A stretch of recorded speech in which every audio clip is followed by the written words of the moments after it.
Well, welcome to Family Hour of the Iowa Blog.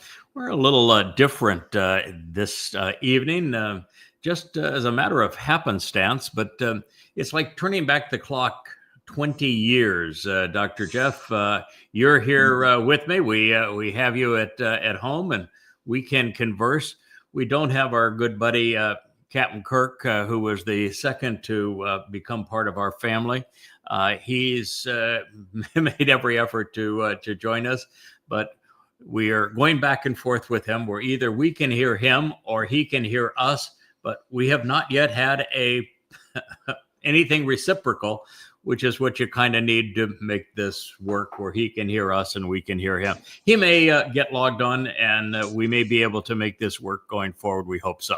And we know that JB is out on a family thing. He's got the time off, and they're off, I believe, at the zoo, enjoying one another's company, which is a lovely thing to do.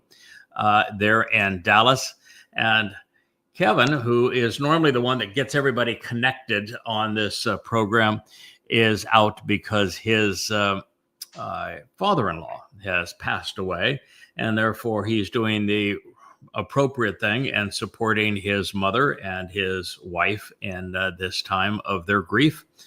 And so we will not have Kevin. We may get a Kirk if he can both listen and talk. He has tried to come back into the studio, and we'll just see if there's any way that works. There's Kirk. Hello, can you hear me? There he is. Yes, we can hear Kirk, but can you hear us? Yes. Oh my goodness. So here we are.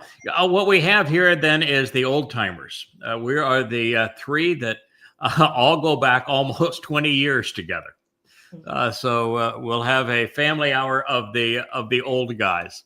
And that's a positive thing to do. One of the things that I wanted to return to, guys, since we're here together, is how I left the last episode here. We were talking about the conditions in the Gan Eden, and how we all over time are given this opportunity to learn. One of the number one thing that I came to understand as we were going through the narrative of Eden this time was that God was really quite disappointed in Adam, and that he showed no interest in listening to him.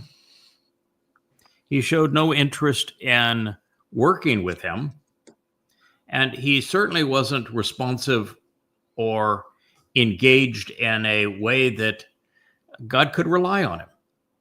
And so the idea of having Adam in a relationship with Yahweh outside of the constraints of that garden just wasn't going to work. And God's ultimate idea is not to have us locked in a garden or even locked on this planet, but to expose us to the entire universe that he's created of 2 trillion galaxies, each with hundreds of billions of stars. It's so much more out there that he wants to share. It's just that Adam wasn't up to snuff, and he wasn't going to get there. And so what we find is that God trying to cultivate a very different kind of interaction than what he experienced with Adam in the garden. And he wants someone who is willing to learn from him. Otherwise, what's the point of having a relationship and being as smart as God is and having all this to share if those he's trying to do this with have no interest in learning from him and engaging with him? And what that took me to is this whole process of how we have developed in our understanding over the years.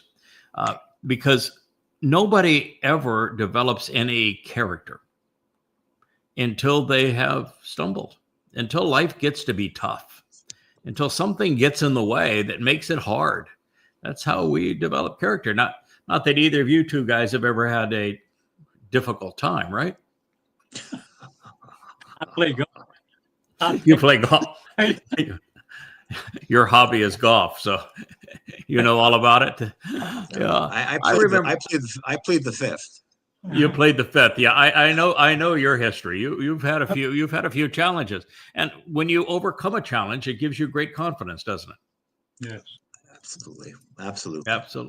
Because you know that life's going to bring another one, and when it does, you're proven that you can be counted on.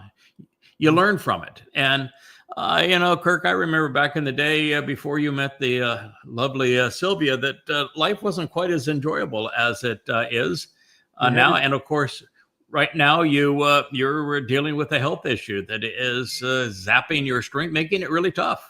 But look with your big smile. So you're able to deal with a rough blow, and it's the way life's supposed to be. One of the problems I think with Adam is that because he was in a protected and sheltered garden, there were no challenges. Plenty of food, temperature was perfect, company was great. There were no threats of any kind, no obstacles. And under those circumstances, how do you grow? How do you prove to Yahweh that, if there is a problem, that you can get up and be trusted to grow from it? And so the whole idea is let's learn together. Let's grow together. Let's listen to what Yahweh has to say. And over time, develop a much more interesting relationship where we at least demonstrate that we're worth the time and effort, because Adam was not worth the time and effort. It's kind of a sad situation, but nonetheless, not only wasn't he worth the time and effort, there was no chance that he was going to get there, because for us to grow, we have to listen to Yahweh, and he didn't. And for us to grow, develop a relationship that's meaningful, everybody has to engage, and he didn't. And so one of the things we were talking about is that this relationship that we've all had and our development with Yahweh, we have grown in what we have come to know and what we have come to understand. And that while you do that, there are going to be new evidence that you're going to consider. You're observant of Yah's testimony. So you're going to have new evidence that you're going to consider. And as you do, you're going to have the opportunity to derive more complete understanding from that evidence. And I remember that if you go back before the time that we recognized that Dode was the not only the Messiah and Son of God, and therefore there could not have been a Jesus, because Dode is the Messiah and Son of God, but that Dode volunteered to fulfill Pesach, Matzah, and Bikurim. And once you realize that, it changes your whole mindset and your appreciation of really everything that's in God's story. Now you're able to see the greater and lesser luminaries for who they are in the fourth day of creation. You see the two trees of lives and of knowledge for who they are in the garden. And you recognize that this is how Yahweh made it possible for us to extend our lives and for us to resolve any issue in our lives by taking the guilt away. The guilt is literally deposited in Sheol, never to be seen again. So we look perfect in God's eyes, innocent. And I recall for the longest time not knowing that, because boy, that was I think the single greatest discovery we have come to in all of the 24 years we've been studying. And it was hidden in plain sight. The only reason we didn't perceive it sooner is that it's been covered over by religious muck. The most prominent religion in human history has literally stolen Dode's identity and created this myth of Jesus and piled all of their rubbish right on top of the truth. So it's very hard to get to the point where you say, wait a minute, there was no Jesus. It's nothing but a product of identity theft. The Messiah and Son of God who fulfilled Passover through crucifixion is Dode David. He wrote about it. And that means it was Dode who took our guilt into Sheol. Yeah. And once you come to that point, you realize, there is no functionality here to ascribe to the spirit of Yahweh, the Ruach of Yahweh, covering our guilt, which is the way that I try to explain. Well, how in the world does matzah work? How do we appear right before God? Until you know that Dod took our guilt into Sheol, you need some mechanism. And my conclusion at the time was, well, then it's the spirit of Yahweh that covers us in light, and where there is light, there is no darkness. But that really doesn't work for lots of reasons. One is God never mentions and there is no place where we're told that the spirit fulfilled matzah. So you're writing her into it. And I wrote her into the story because, well, at matzah, we're encouraged to approach the etzah, which is fire, but it's written in the feminine form. And I made too big a deal out of that and said, well, it might be the, feminine manifestation of Yahweh's nature that we're supposed to be approaching, as opposed to recognizing that we approach the fire because that's the transformation. We get rid of our physical bodies and they are transformed into light energy so that our soul is enveloped in light energy. And that the spirit actually accompanied Dod into Sheol. Spirit didn't take our guilt there. All the purpose of the spirit was to protect Dod's nephesh soul while he took our guilt there. And once you understand that, you don't need God to give you something to cover up your guilt, because it's gone.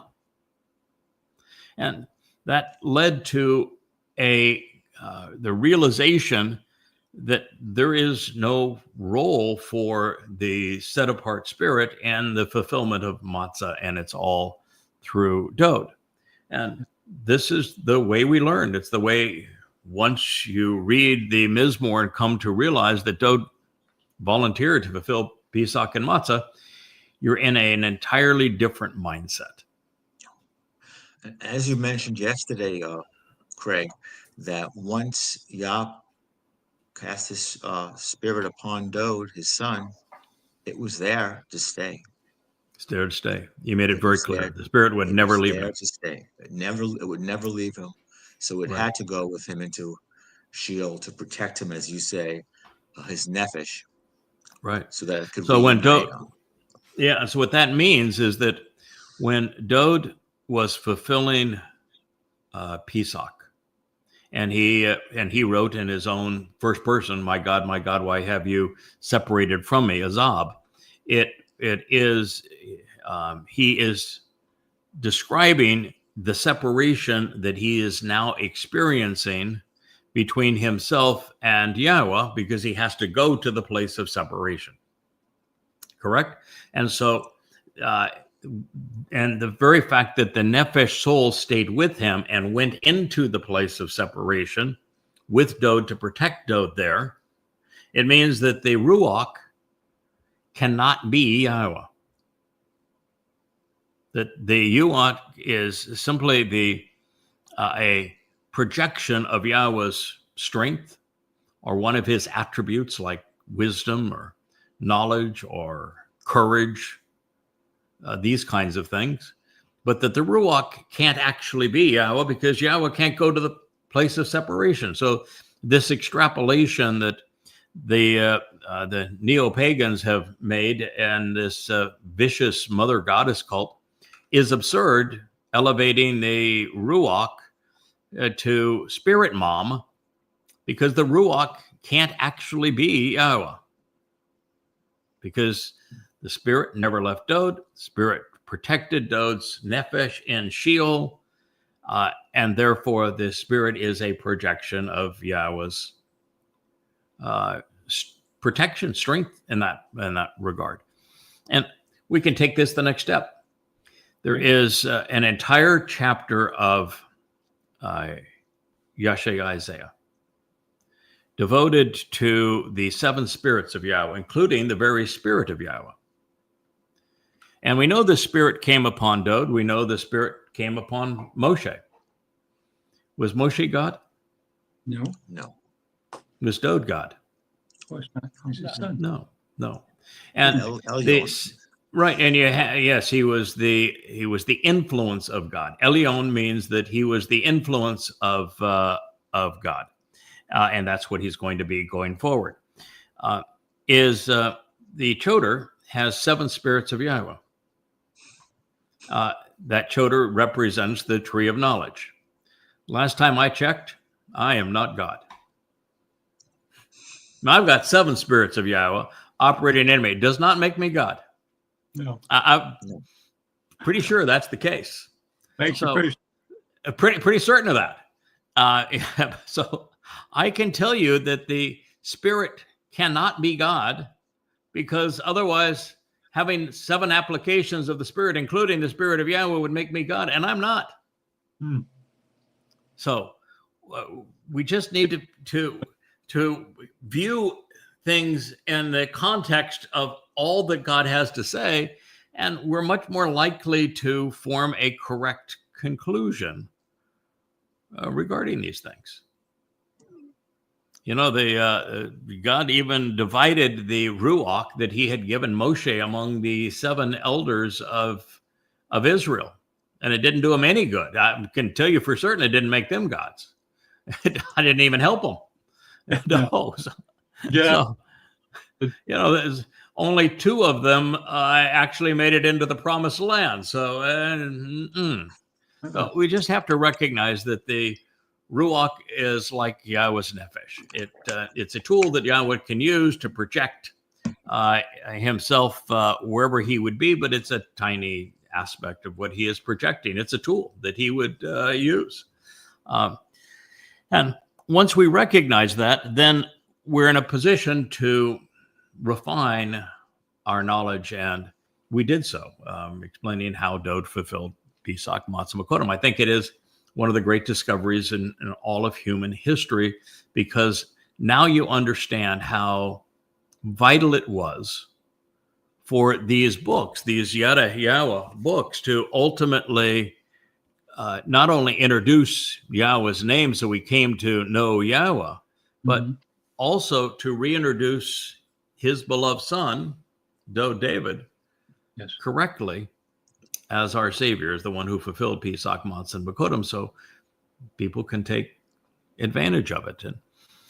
And so one of the things that we're talking about is that once we realize that, so many of the other pieces of the story that God was telling us fell into place. You all of a sudden know how all of the other characters that God has written into his story intersect, and how they relate to one another, and how they contribute to all that God has to accomplish. And I remember that we go back to December of last year.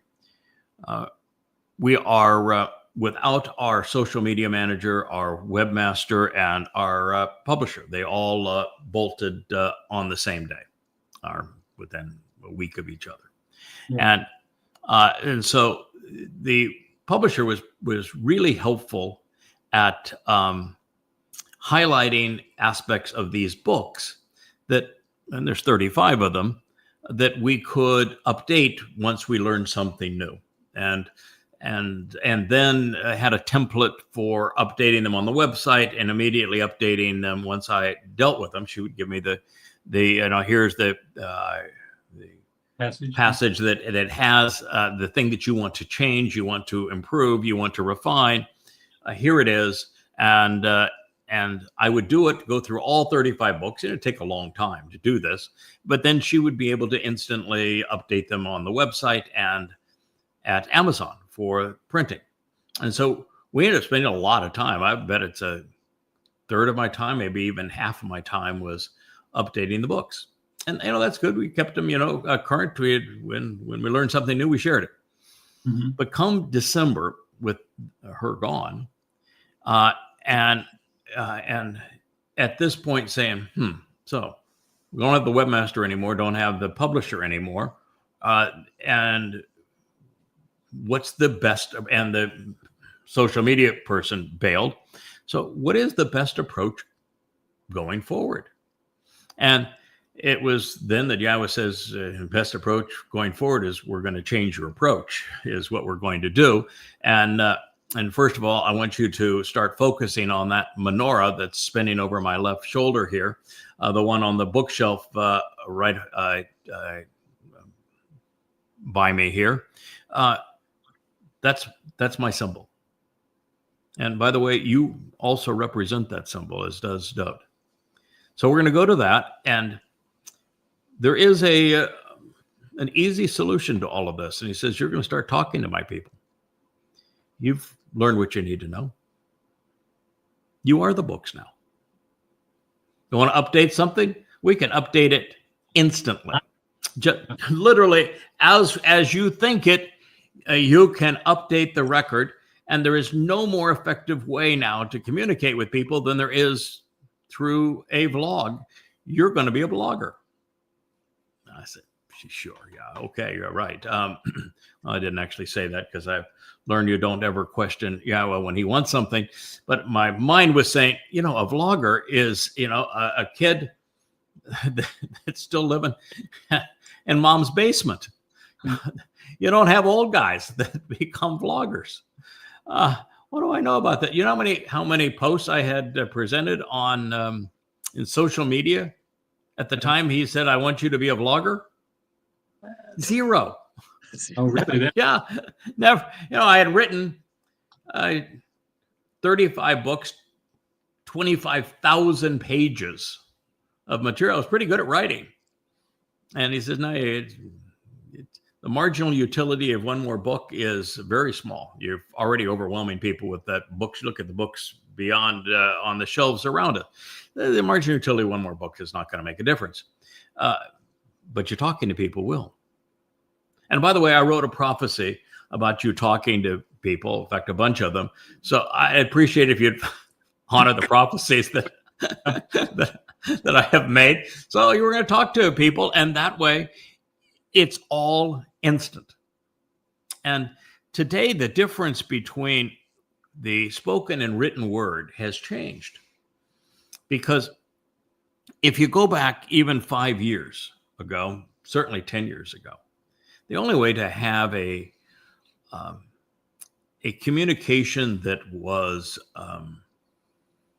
had viability over a period of time, credibility, that could be communicated in a way that you could be assured this is what the parties had stated, and that it was an enduring record of that was writing.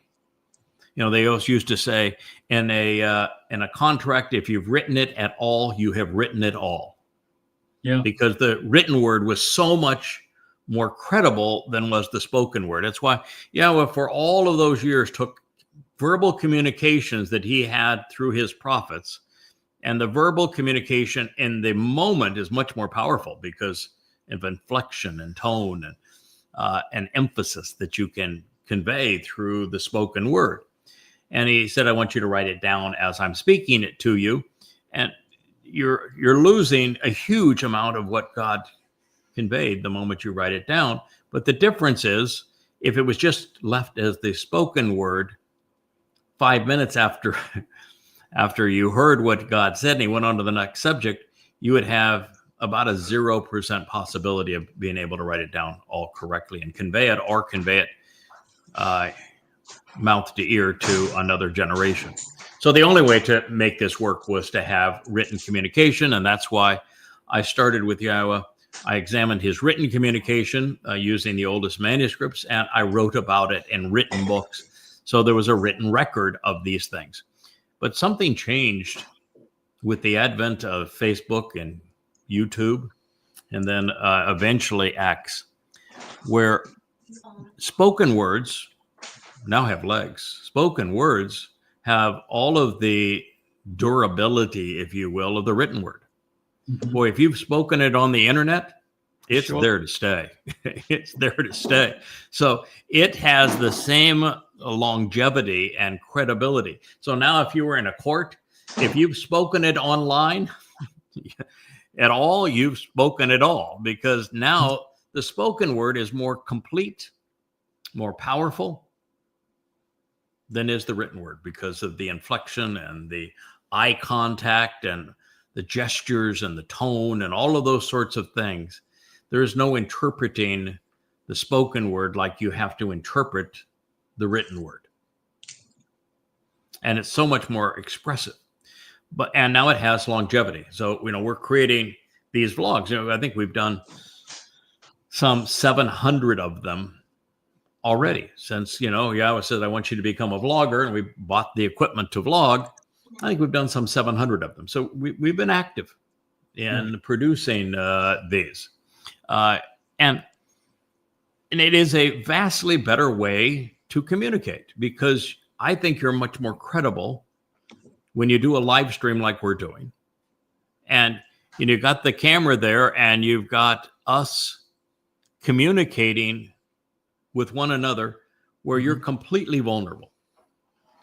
Somebody can see who you are. They can hear the tone of your voice.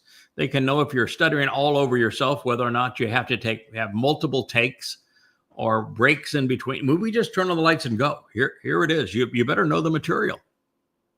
And the wife can walk in the room. Yeah, and so it's a much more effective way. And what God realized is that not only had he foretold this was going to happen, and would the mechanism be available at the right time for us to do this, but it would be a much more compelling way to communicate with his people and a better way to keep things current.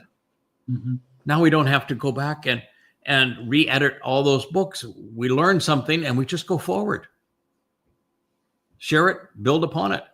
And what this has done is it's enabled the pace of what we're learning to expand exponentially. I am certain that we have learned 10 times more in this past year than we did in the 23 years that preceded it.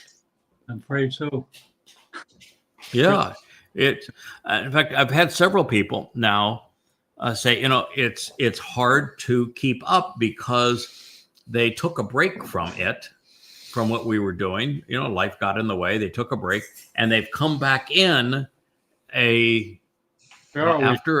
after an intermission, and you go, my God, where are we? It's just so much that has been discovered. It's a lot to recognize that there was no Jesus, because Dode is the Son of God and the Messiah who fulfilled Pesach through crucifixion. And that's a lot. And then, just here recently, we learned that tree of knowledge in the garden and the tree of lives happens to be Dode and Yada, and one points to the other. And if it wasn't for the tree of knowledge now, no one would know about the tree of lives and what Dode did to open the door to life through Passover. And then this brings us right back to, the greater and lesser luminary and the previous chapter 1 of Bereshith Genesis, and understanding how they work together as signs for the Moedim, restoring witnesses to the eternal testimony. And in case you didn't get it, both in the 89th Mizmor, and I believe it's the 104th, God expressly says that the sun and the moon, that Dode is essentially the sun, and that the moon never leaves his side. The moon is always there to support him. And that in the 104th, it's the moon fulfilling Moed Mikre, and that the sun recognizes that Yada is the moon, and that they're going to work together to make all of this happen. He reinforces and explains his story. And that then puts us where we are now, which is a extraordinary acceleration of this knowledge, and just in time.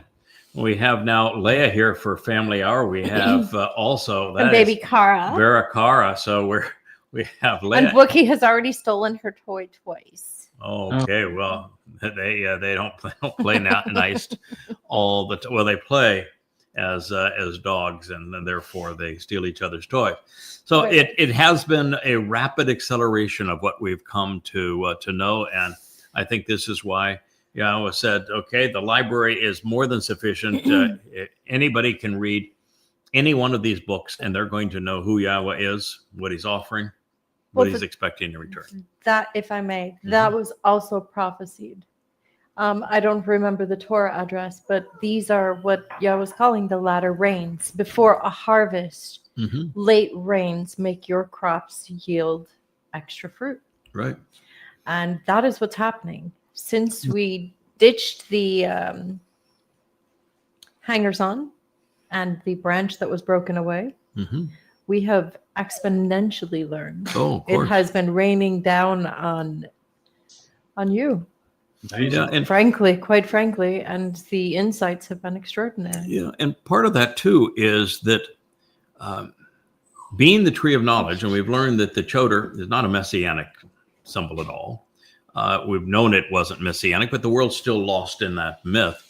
But the Chodar is the tree of knowledge, and God makes that explicit. There is overwhelming the evidence that God has provided that the Chodar is the tree of knowledge. And it says that true tree is parah, saying that the true tree is fruitful. I have planted a lot of seeds in my day. Oh, you have. And I planted a lot of saplings in my day. I have never had a seed produce fruit in its first year or second year or third year. No. I've never planted a sapling that was 3 or 4 years old that was any good at delivering useful fruit within a year or two.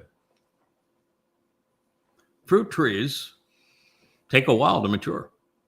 In fact, you've got to really do a lot of cultivating, a lot of protecting and nurturing and husbandry with fruit trees before they are productive. And that's the nature of the tree of knowledge. Its fruit is very effective today, but it took in our case, it took 24 years for that tree to become as productive as the tree is now, as fruitful as the tree is. It began to deliver fruit fairly soon after it was put in place by Yahweh, reestablished by Yahweh.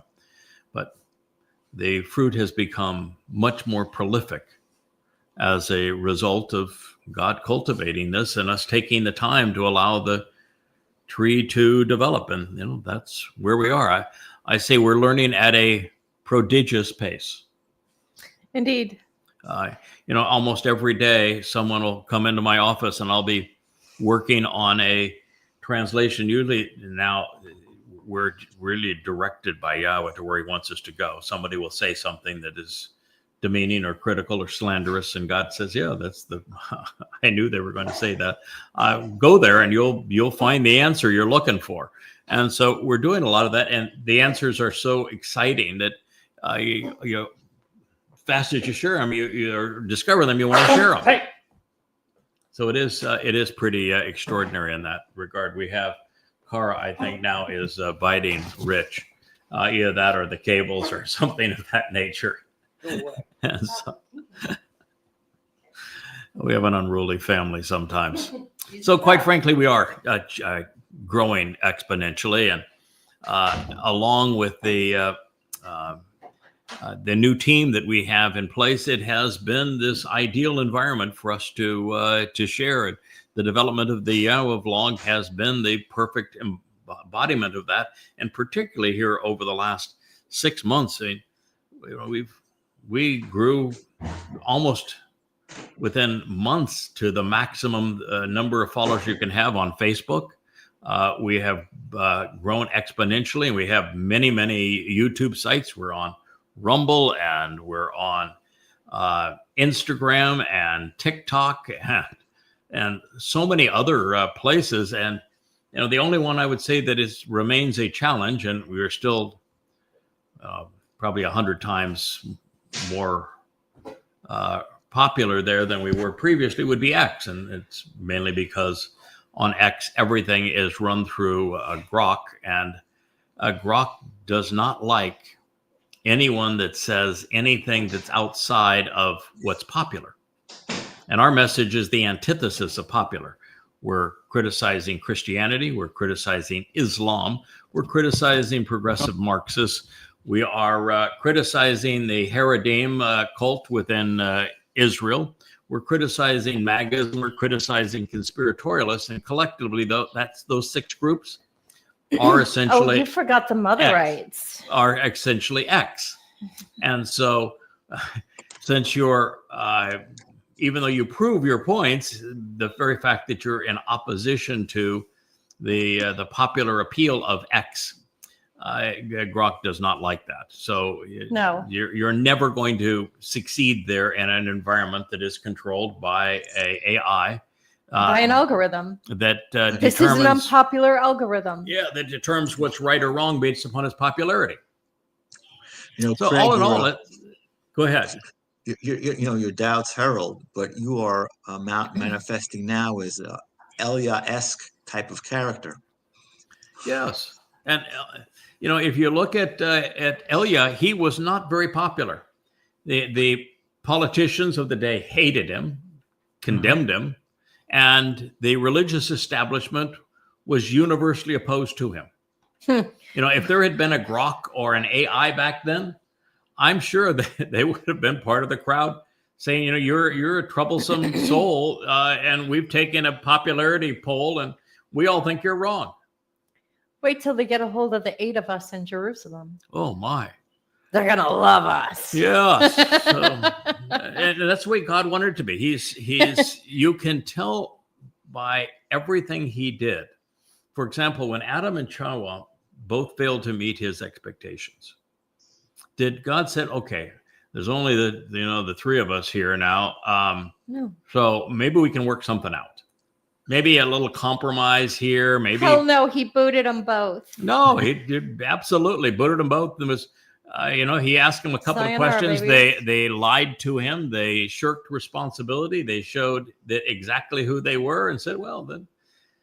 Apathetic, pathetic, delusional, confused, just like most people today. Yeah. It is what we experience. So we re-engage in the story where we left off last time. We find that, it's a subtle thing, but there, in the initial introduction to Kara, we find it in this next statement. And Kara, you guys know, is the basis of Mikra. Those are the 7 annual invitations to be called out of this world, or to be even called out of the protective nature of the garden, so that we can meet with and engage with God, read and recite his testimony, and be welcomed into his company. And so in this discussion of Yahweh and life around them, we find Kara. In fact, I think we find it twice in this next statement. And it says that Adam summoned and met with, greeting by name, all of the animals, birds of the sky, and every conscious life form of the expansive environment. But there was not found for the man, Adam, a helper similar to and right for him. So, after God said, Adam's interaction with the animals was not, I guess, very exciting for God. So, the best he could do is name them, but evidently didn't engage with them, found nothing there in all of those animals that was even could be suitable as a companion, somebody that he could work with. He's also suggesting here someone that's similar, like unto Adam. Yes. And of all the animals, dogs are very sweet. Each animal has its beautiful and awful characteristics, exactly like people. But a helpmate, someone that is going to assist and work with, not even a dog does that very well. Yeah, but what I think that Yahweh wanted Adam to deduce is that the difference between Adam and God was sort of like the difference between Adam and, let's say, a dog. Yes. And But I don't think Adam came to that conclusion to say that, if I work with the dog, perhaps that dog could become really good company. I help this dog be more than it currently is. And if Adam had made that connection, he says, oh, maybe that's what God is suggesting for me, that if I work with him and listen to him, that I might become more interesting, that I might become more capable, and therefore a good companion.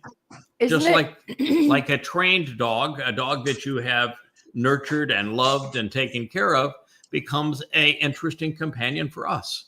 Isn't it interesting now that we're teaching dogs to talk, but we're still ignorant of God?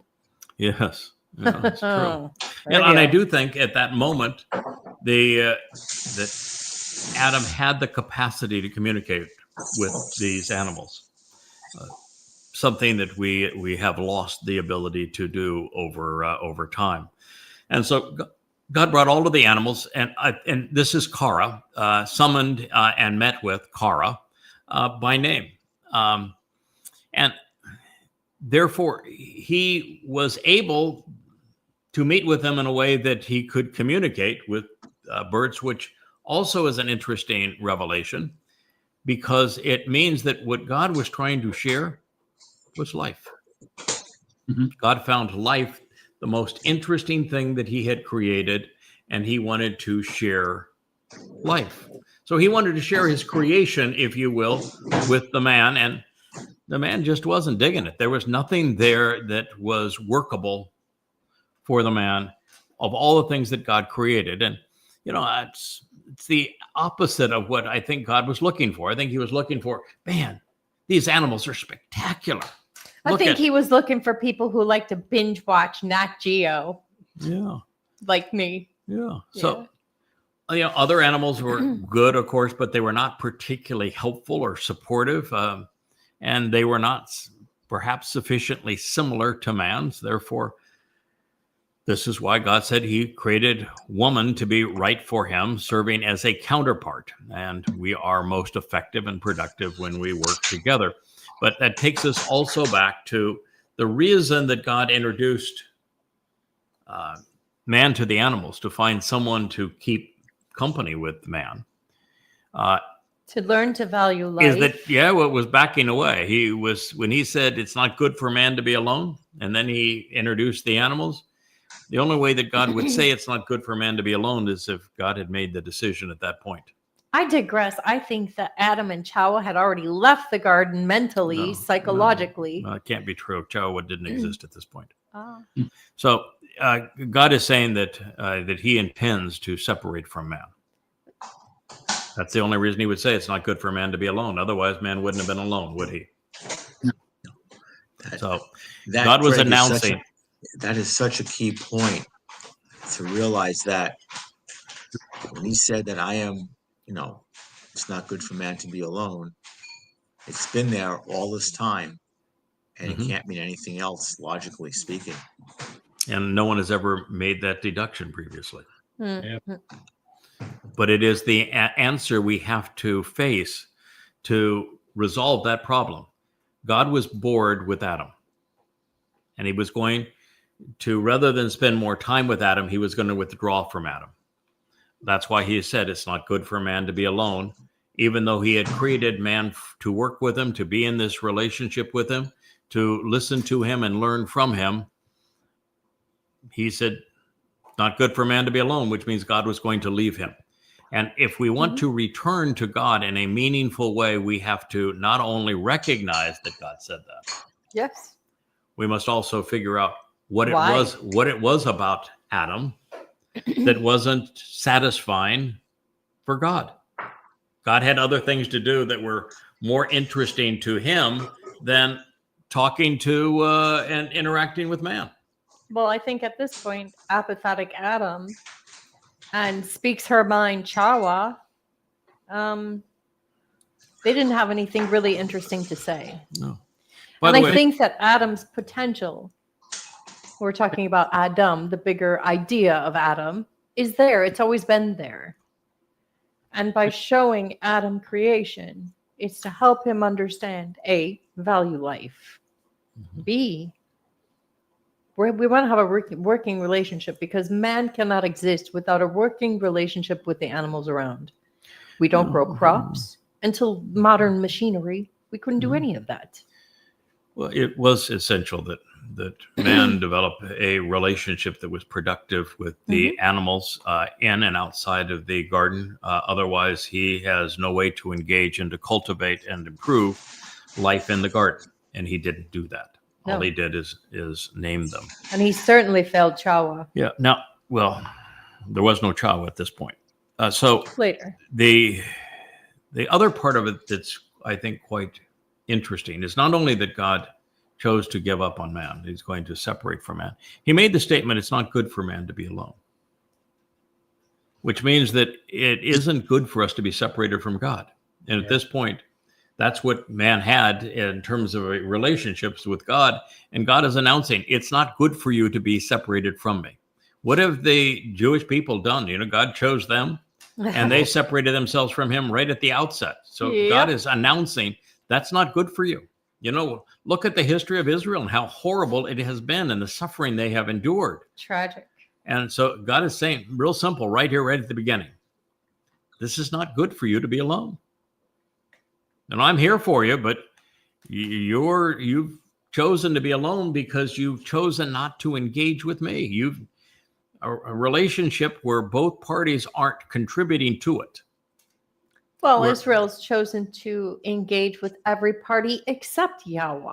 And they don't listen to Yahweh. That's her problem. They listen to everybody but Yahweh. Yes. Hence the term shub. Yeah, shub. She is a Necessity whore of with shub. many, many lovers. Yeah, so God's saying, I'm not going to return to you until you return to me. So returning to God is important because it's not good for man to be alone. So now this note, the verb that Yahweh selected to present the conception and arrival of woman from man is surprising. It is Nephal. And you know what Nephal means? Fall. It means to fall. To fall. It means to fall. And it's exceedingly To telling humble oneself, to be Right. meek. when you concede, well, it just means to fall.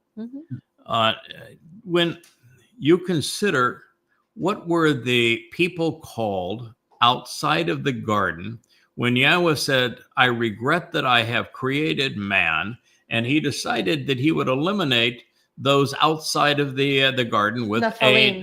a nasama. What were those people called? Nephilim. Nephilim, which is the Nephilim. plural of what? Nephal. Nephal. The And so fall. the very people that God eliminated were the fallen, weren't they? When God sent the spies, two people from, somebody from every one of the 12 tribes into the promised land.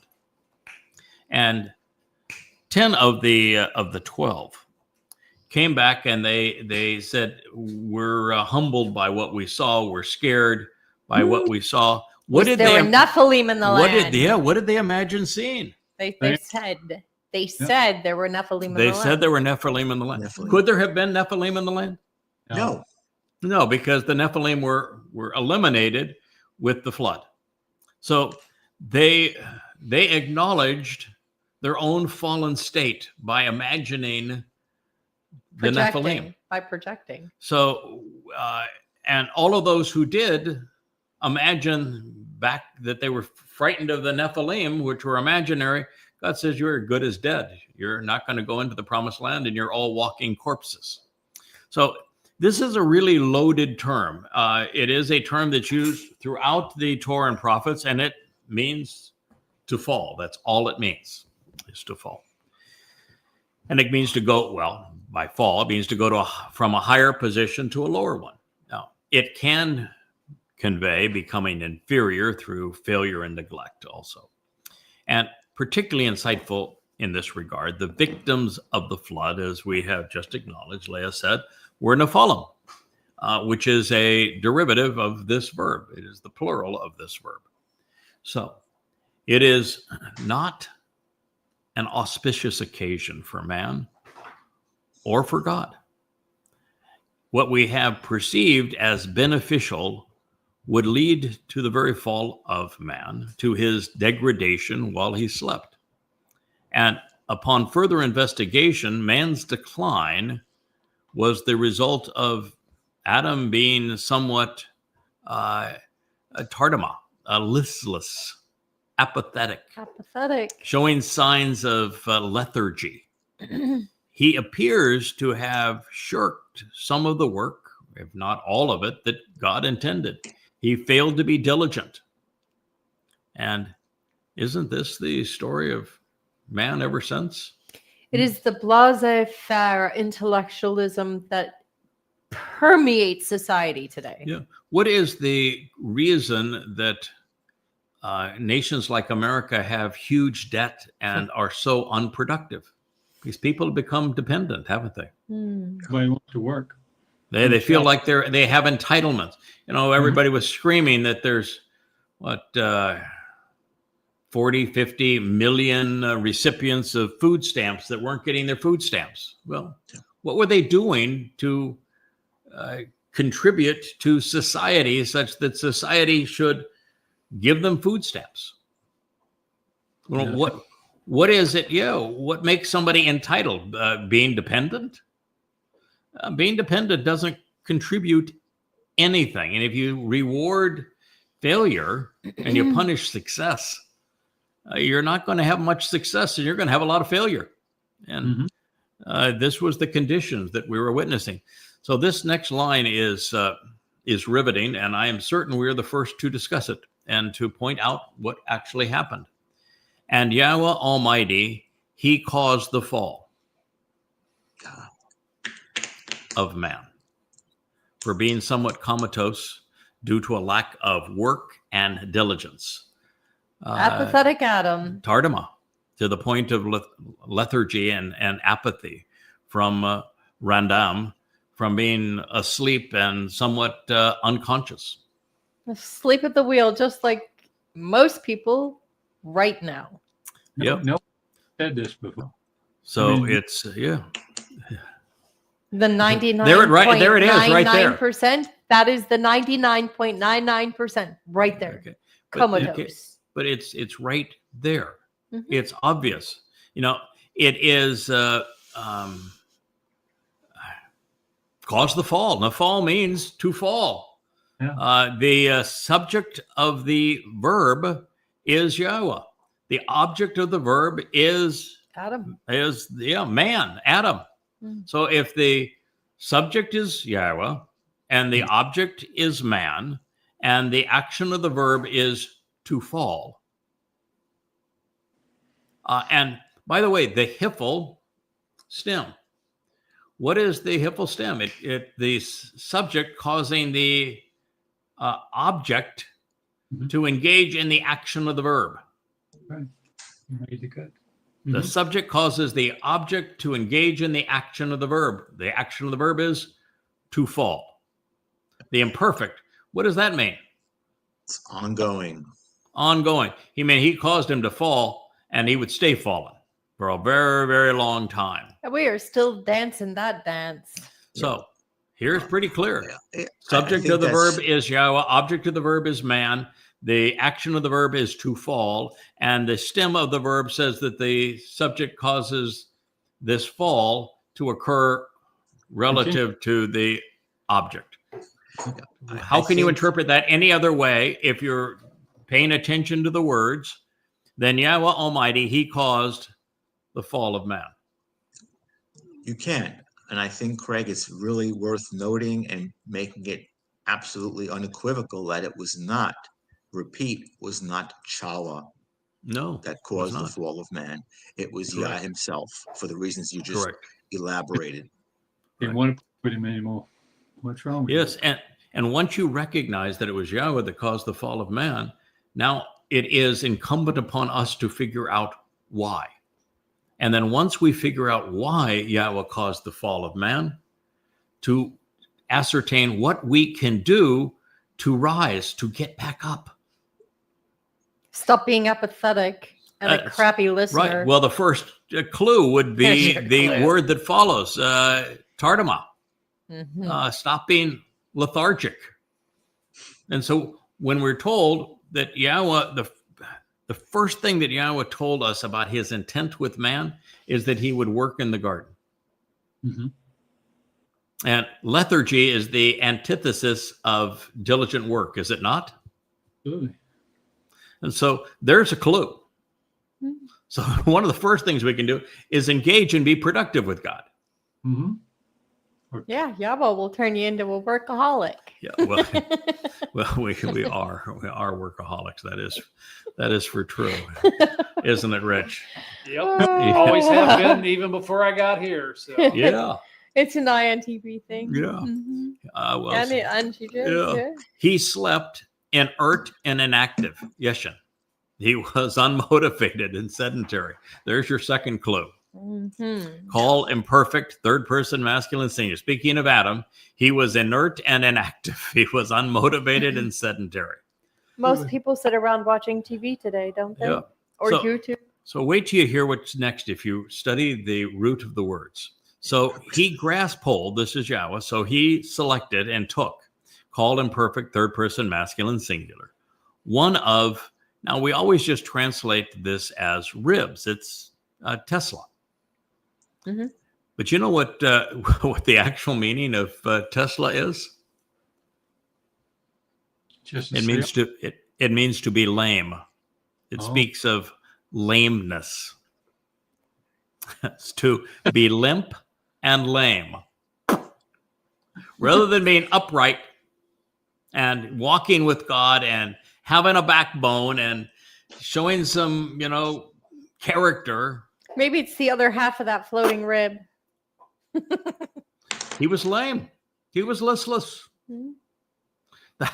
That's. Would you have thought that Tesla, which every time it's rendered is rib, but if you look up the actual meaning of Tesla, Lame. it's not actually rib. Is that the Lame. primary initial first? Meaning of the word, yeah. Yeah, Lame. lame. If you're going to say you're lame, you'd use the word Tesla. It's from the verbal root to be limp and lame. Lay a noodle. It's God's laying it all out here. It's just, how did we all miss it when it's this He is obvious? calling Adam a loser. Yeah, The a wet lazy. noodle. So Loser, yeah. Yeah. That's Is Oh, a he's the- calling loser is that Adam. word. the Yeah, he's issue calling of the Adam. rib? Lazy and apathetic with a bad attitude and can't listen or So- follow directions. That's a loser. where do we get the concept of a rib from? Because in the context, if you misrepresent all of these words, you go to a rib because that's really the part of the anatomy that you're going to come to if you're misrepresenting all of the words. You dug your own grave. Yeah. That's where you What are. do you think there, Jeff? As a chest physician, I am actually speechless right now. Yeah, this is what you do. This is in your wheelhouse, isn't it? Yeah. That Yahweh caused the fall of man because man was listless, he was lame, he was inert, he was inactive. Then it says he sutured up, and sagar, well, we render it sutured, and you can get there. Its primary meaning is actually to isolate.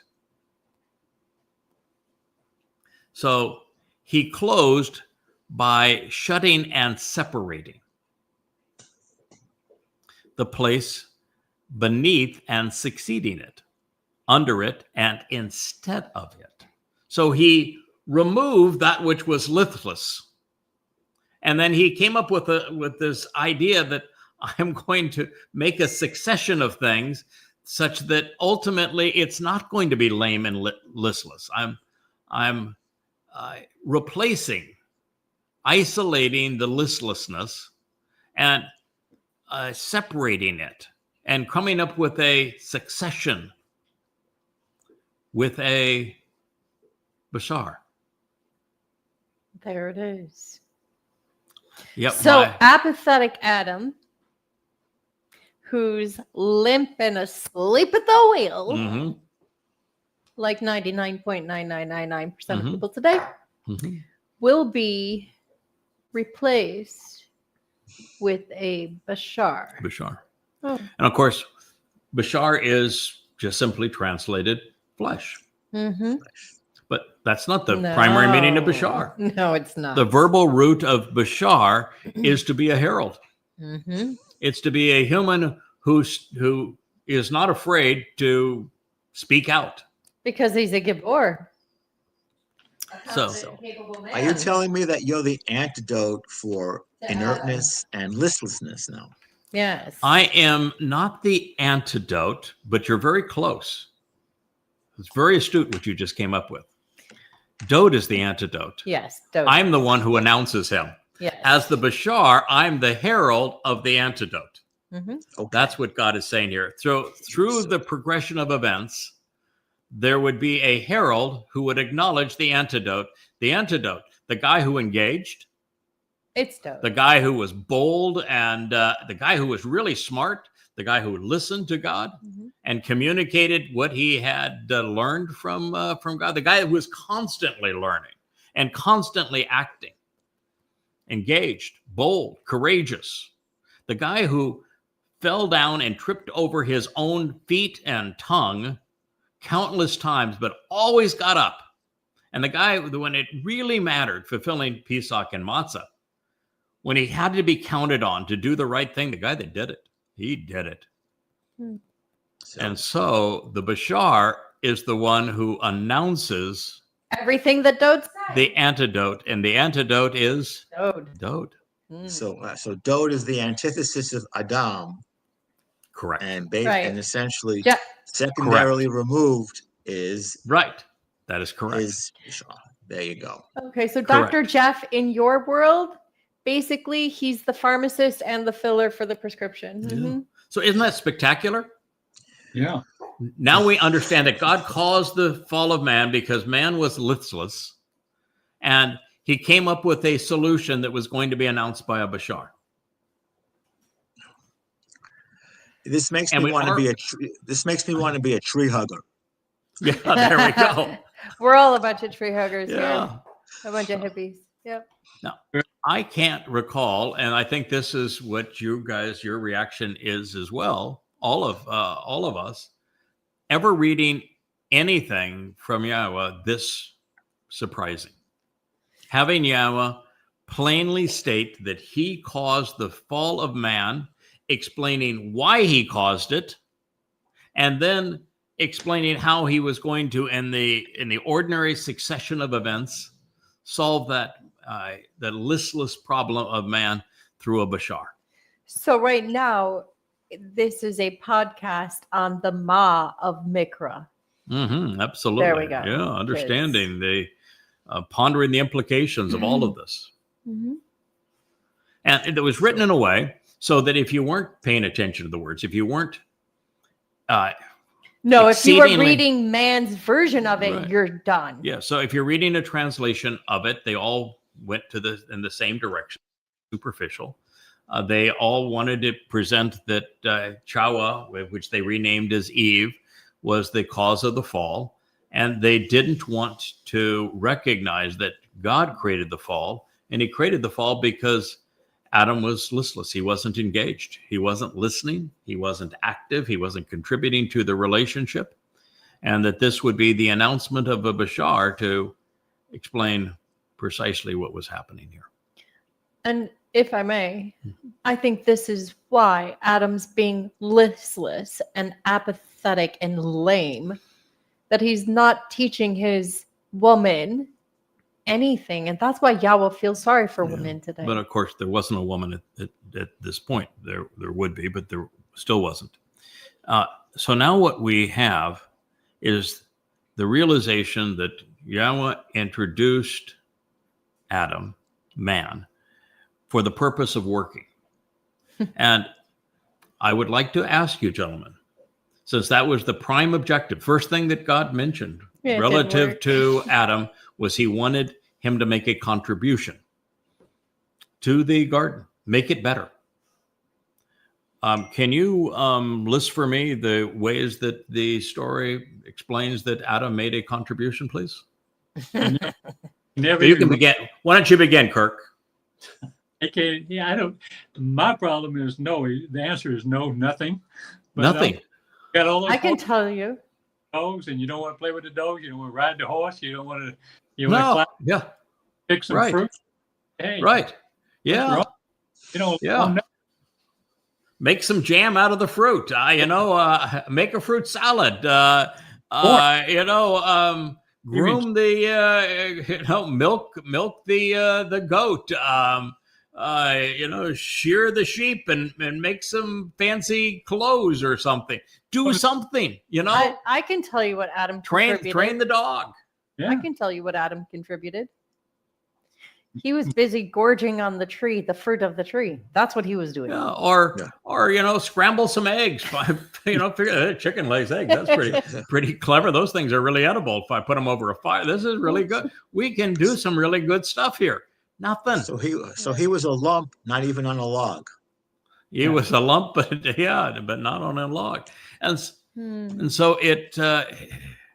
Here we go. We have an explanation. So, while the word is not mentioned here, its inference lingers. Our nephesh soul is our consciousness, and it depicts a living organism's ability to observe and respond to stimuli in the surrounding environment. It's the evidence of life, and it is what was being anesthetized. And what we have here was that Asher. She is moving the table tremendously, which is now I'm looking at my notes and there we are. We're a little more straight now. Thank you. But what we have here is that Adam wasn't paying attention. He was given a nephesh soul to observe and respond to the environment. He was doing nothing. He was just napping. And then he was given a nasama to think these things through, to make an intelligent conclusion, and he wasn't able to do that either. So man should have been aware, should have been responsive, but instead he became apathetic. So I think the implications are profound because this astutely depicts the nature of humanity throughout the ages. I look around now and I read posts on X and Facebook, and you just shake your head and say, God, the overwhelming preponderance of people are just really stupid. Particularly the religious and the political. I mean, they're just really dumb. I mean, occasionally, maybe one out of every 50 posts you read and say, well, that's astute. That person is worth listening to. That person is worth engaging in conversation. But for the most part, social media is the place where stupid prevails. It's just preponderance of people remain appreciably degraded, tragically unaware, lacking initiative due to the neglect of our nasama. Think about how stupid you have to be to promoting the bleeding and tortured, thorn-wearing Jesus nailed to a death stake and say, this is our God. Ew. He's saving you. Ew. And you say, wait a minute. Your God is a man? Or how dumb What? you have to be a Catholic. You want to say, you're telling me that your God is so inept that men can kill him? You're telling me you think that you're celebrating your God by showing him being tortured, and you can't get past him being tortured. And you think that's a good thing? Let's suppose your God was real. Do you think he's going to be thrilled with you for constantly picturing him being tortured? It's just so absurd. You just say, how could people be that dumb? How could people be so dumb to think that God wants you to annihilate humans and that the reward for killing a bunch of people is virgins in paradise? I mean, you look at these rabbis and the videos they produce of them celebrating their religion, and you say, wow. Stupid. It's just stupid. For most of what you're describing, Craig, is to call them dumb, ignorant, and stupid would be an upgrade. That would be actually a compliment. Yeah, because they're zombies. They're the walking Asleep at the wheel, the walking dead. the comatose, apathetic Adam. So we lack initiative. We have neglected our Nasama conscience. Nobody is thinking. Well, very few are. Now, this is the reason that religion and politics have prevailed in controlling the masses. The people are easy to fool because they don't think. And it is why it's now or never for the restoration of the tree of knowledge, because we're getting to the point that there aren't a lot of people that can read, capitalize on it, to benefit from it. And we've reached a point in time where the majority have lost either the will or ability to think. People have lost the desire to read as well. Yeah. Well, that's why we're doing social media. Yeah. So beyond this realization that most humans are neither worth saving nor capable of being redeemed, and that's the case. We're no better than was Adam. With the inclusion of the hiphil stem and the imperfect conjugation, modifying man's in the fall descent, Yah was admitting that he had a hand. He was the operative force in this result.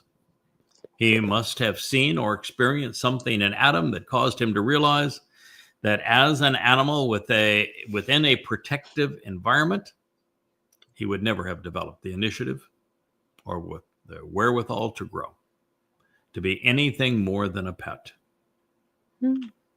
Just a better version of the other life forms. Kind of like the effeminate rabbi of today. He would need to stub his toes, so to speak, to develop character, from overcoming challenges, learning by necessity, even dying to appreciate the value of life.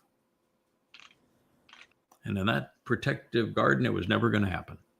That's why God said it's not good for man to be alone, because he was going to be alone. A long time. Why he caused the fall. A long time. It was necessary for man to fall, for man to be able to get up and prove that he could be valuable, that he could contribute to a relationship with God. So the realization that God caused the fall of man by his own admission not only upends all we have been told to believe, it also prompts some initiative in us. I think it should. Yeah, absolutely. If we are to appreciate why this would be so, we need to take the initiative to figure out why it was so and then resolve that problem. And I think the answer is evident in this narrative. Yahweh was bored.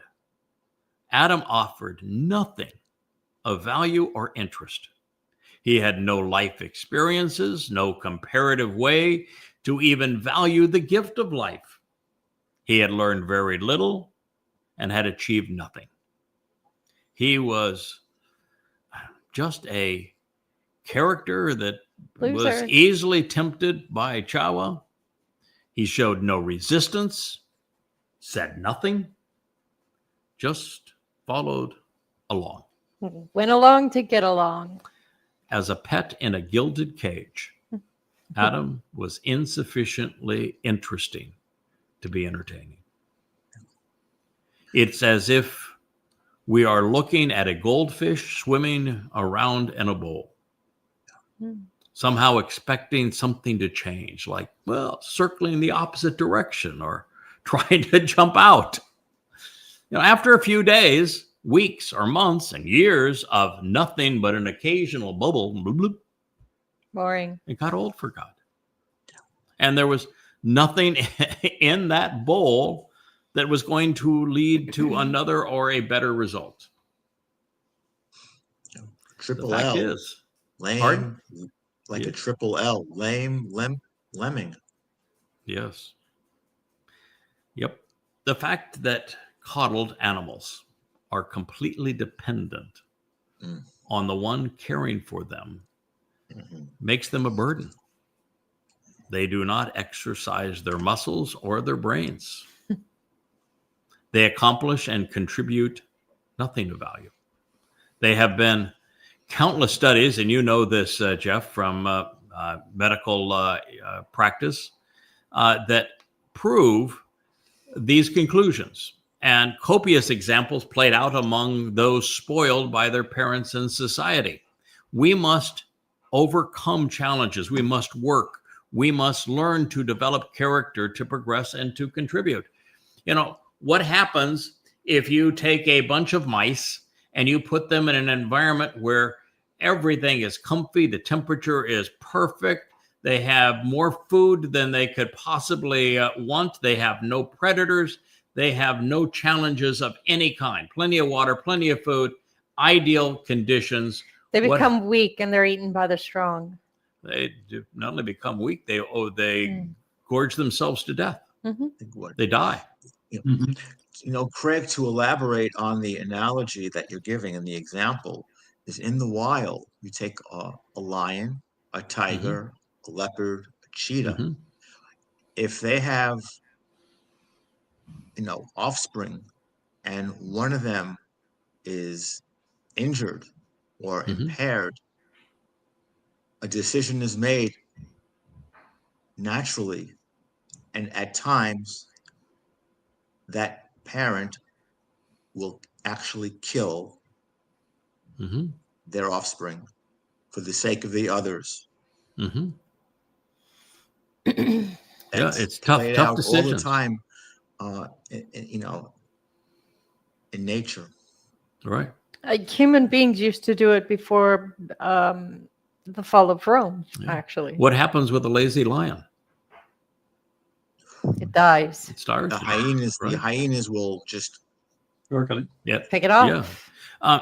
Now, by the opposite situation, there have been lots of tests where they've had mice in an enclosure, and they have changed the temperature to uncomfortably hot and then uncomfortably cold, where food is only available if they solve challenges, and they have added predators so that the mice have to figure out a way to survive the predators.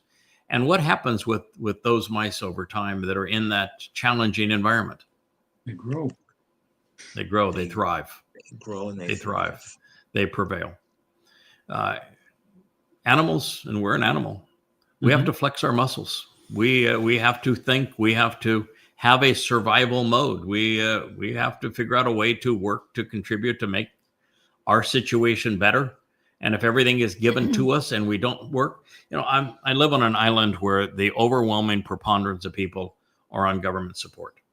And the government support is so lavish on this island that most people don't work. And they'll openly tell you that there's no reason for them to work. And many of them are grossly overweight, and they do nothing with their lives, literally nothing. And what you see is that somebody who is a dependent, they don't grow. They don't offer anything. We have the highest crime rates per capita. Right. You could no more engage in a conversation that would be meaningful or have a meaningful life experience with them, the man, the moon. They have literally no skills. No, the workforce is highly incompetent. You can't hire them. You can't put them to work. You can't give them a job. You can't communicate with them. They've made themselves complete and total dependents. Useless. So we have to overcome challenges, develop character, and learn a way to contribute. It's also obvious that the encounter with the other animals did not go well. God was not impressed. And so he created the woman to conceive something, well, that could be far more interesting. Men who would have to think and work to survive, a life form that would have to develop a backbone and learn to stand on his own by having fallen, only to get back up and try again. This would only be possible if there was a way to reproduce life and someone to overcome challenges with and to think through these things outside of the garden. Truthfully, Chawwa was not created for Adam in the garden. Mm-mm. She was created for Adam outside of the garden. Yes. Makes sense. Because they could reproduce and they could work together with different skill sets to raise a family. Yes, they didn't have babies until out of the garden. Yep. So sure, most men would be bad. Most would fall and remain that way. That's why the Nephilim persisted outside the garden, and God regretted having created man. But eventually, some men and some women would be worth the effort. It would just take a long time. So 6,000 years. Go ahead. Craig, just to double back on what was said a moment ago, the term hormetic, HORMETIC, is a wonderful creation by Yah in our bodies physiologically. It's a stressor. And on a very basic level, our physiology is such that when you jump into hot water, jump into cold water, exercise, make yourself uncomfortable, you will strengthen your mitochondria. And for those of us who can remember back to microbiology, it's the energy powerhouse of the cell. And you will strengthen your body. You will attenuate, overcome illnesses. But on a very basic level, we were designed for that hormetic. For stress. Yes. For stress. And muscles, if you're going to function as a person, you have to have muscles. If your muscles all atrophy, you won't survive, correct? How do we strengthen a muscle? We have to work them and tear them, don't we? Yeah. You're very intuitive and smart in what you're saying, in that the most grim prognosis for someone, regardless of their age, is when they lose lean muscle and strength. Things such as a grip, when that begins to go, that really is it heralds a very poor prognosis. Yes. Another great example would be that you would expect, and it's very often true, that as a person ages, their ability to think slows.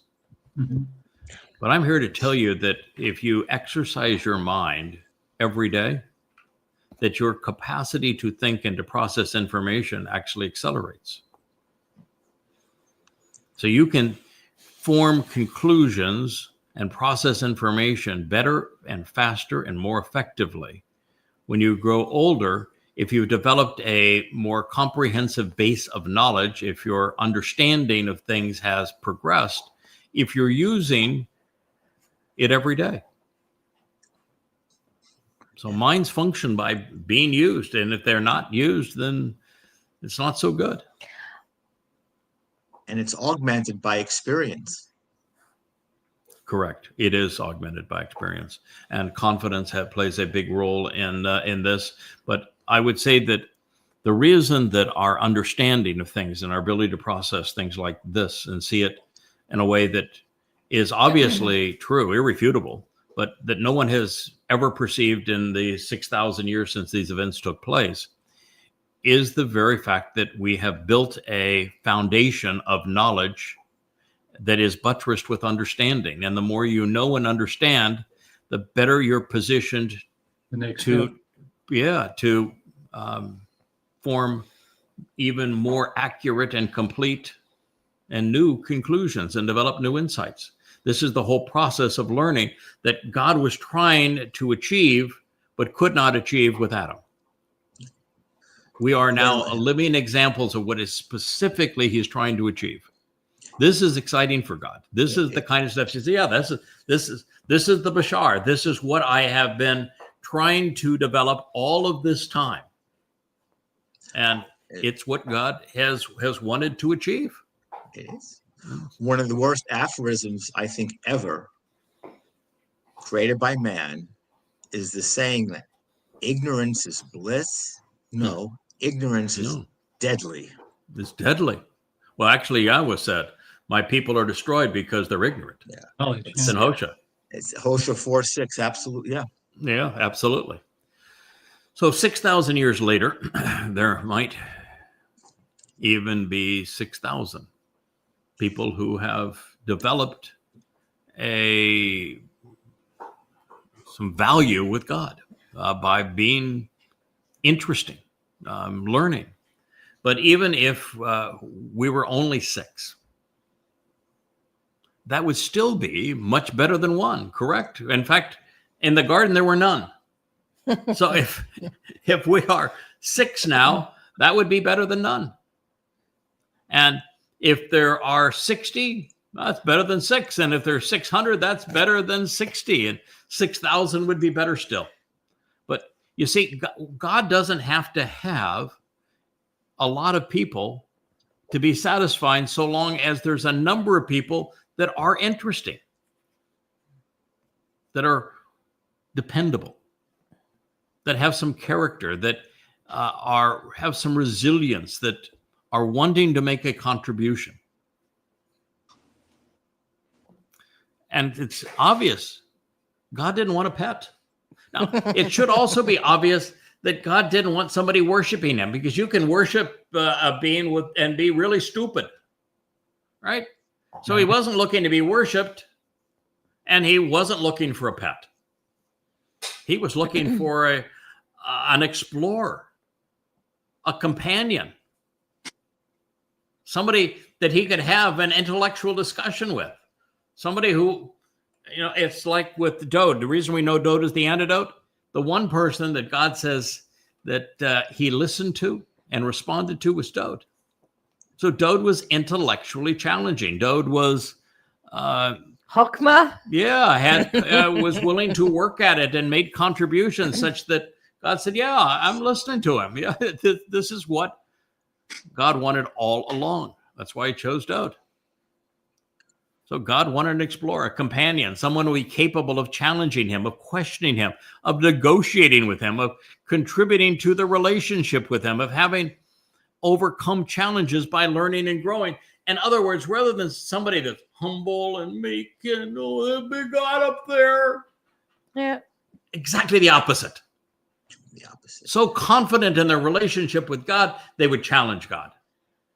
So confident in their relationship with God, they would wear an ephod and dance in front of him with nothing else on. Yes, exactly. There you go. It harkens back to the concept in all of man's religions about the ridiculousness of raising. Let's raise God up in prayer. Let's elevate him. Like a man can do that. As if. I mean, I guess you can if your God's no bigger than a man. That is right. But you can't do that if your God's a God. Yeah. Worship and praise. Oh my. All right, and be humble. A listless person is plenty humble. That's not the answer. Therefore, God caused the fall of man so that one day men would rise, wiser, better equipped for the ordeal that lays ahead. And perhaps this prepares us to better understand the nature of the Etz tree. Remember, it wasn't all that long ago that we discovered that it is through etzeb, hard work, and a struggle that is particularly difficult and challenging, requiring considerable effort, even as the process can be mentally anguishing at times, that the etz becomes productive. You see, etzeb is a verbal root of etz, and it defines how the tree solves this. Hard work, struggle, overcoming challenges. That's actually the definition of etz and etzah. If I may. Yes. Society and its culturalisms currently have inoculated people's sense of what it takes to become resilient. Yes. They want to coddle them, protect them, and, they want to produce weak people who are easy to control. Of course. Yeah, the more humble and meek people are, the easier they are to control, because they're not willing to stand up against the authority. May I ask something? Sure. That human experiment of lording over each other is gone awry. Yes, Kirk. Well, I was just considering the past few weeks, it's come up multiple times where you're being attacked, we're being attacked, all of us, Yes. about with such a silly argument because you don't have all the answers all the time right now. And it's like, at what point, I'll just give you a parallel, which is not Okay. parallel, but as an artist, you barely can make a few marks, and then you start to develop, and then you figure things out. Now, and throw that piece of paper away, and throw that piece of paper away. I sent you a bunch on that Right. picture, on ink drawings, and they're really kind of Yeah. messy. But you had to develop up, and it's like almost like a sculpture. You pat it here, and all of a sudden it takes form. So, but you don't actually know how it's going to come out until you're playing. And the Right. same thing I've ever done, I knew all the fundamentals. I was taught those about golf, but it takes a long time to practice, and you don't have all the answers. Why do they expect to, even intellectually, it's the same thing? Why does everybody expect that you've got it all right there? And why would God not want you to work for it? Yeah, it would put you back into this situation. If God wanted to create a person that was fully developed, then they would be just like him, and that would be boring as all get out. And that's not what he did, is it? No. And so for this particular cult that is doing this, first of all, they have to recognize that the basis of their cult is wrong. Sure. Their claim was that I didn't recognize enough about the maternal nature of the Ruach spirit, and actually I overemphasized it. So the very complaint they had is the opposite of what they said. And then they said that there is a spirit mom, and that they're going to speak for the spirit mom, and that's over too. Both of those concepts are wrong, and they haven't come up with a single insight that has any value. So here is a group that is wrong about everything, including their own inception and their purpose. And yet they would be critical of somebody who has come up with 10,000 profound insights that no one has perceived previously, and is sharing new insights at a prodigious pace. Wouldn't that make them just complete and utter useless hypocrites? Yes, Absolutely. Absolutely. And that's what God is opposed to. Now, I'm not complaining that they exist, because that is the whole test that God is creating, because he wants us to demonstrate that even when the attack comes from somebody who you previously had a relationship with, if you can overcome it, if you can stay the course, if you can prove that you can be relied upon, even when there is an insider attack, you're exactly what God is looking for. Yeah. I'll tell you, Craig and Kirk and Leah and Rich, that if it's good enough for Yah to evolve from Adam to Dode, then it's good enough to have and garner these insights and not be perfect. Moreover, to double back on what I said a few moments ago, to use that term hormetic, thanks to the mother goddess cult, that served as a hormetic for you to go back to Gan Eden. For all of us, yes. That's exactly right. So that was a stressor for you that has enabled us and helped us to grow. What would it be from a data dump? The term you use a lot. Yes. What's the benefit? Yeah. If God gave Adam or you or me everything he knew right from the beginning, what would be the purpose of having a relationship? Where would you go from there? How would you learn? What would you contribute? If you're given everything at the beginning, what would you be able to contribute? How would you ever demonstrate that you were thoughtful, that you were a good listener, that you wanted to learn, and that you wanted to respond if you started off with everything? And that's just the people not thinking. It's Adam was not created with everything, obviously. And Adam didn't develop anything, so therefore God says, I'm going to part company. And outside of the garden, we were given this chance to rise after having fallen, and most people didn't. But eventually, somebody did.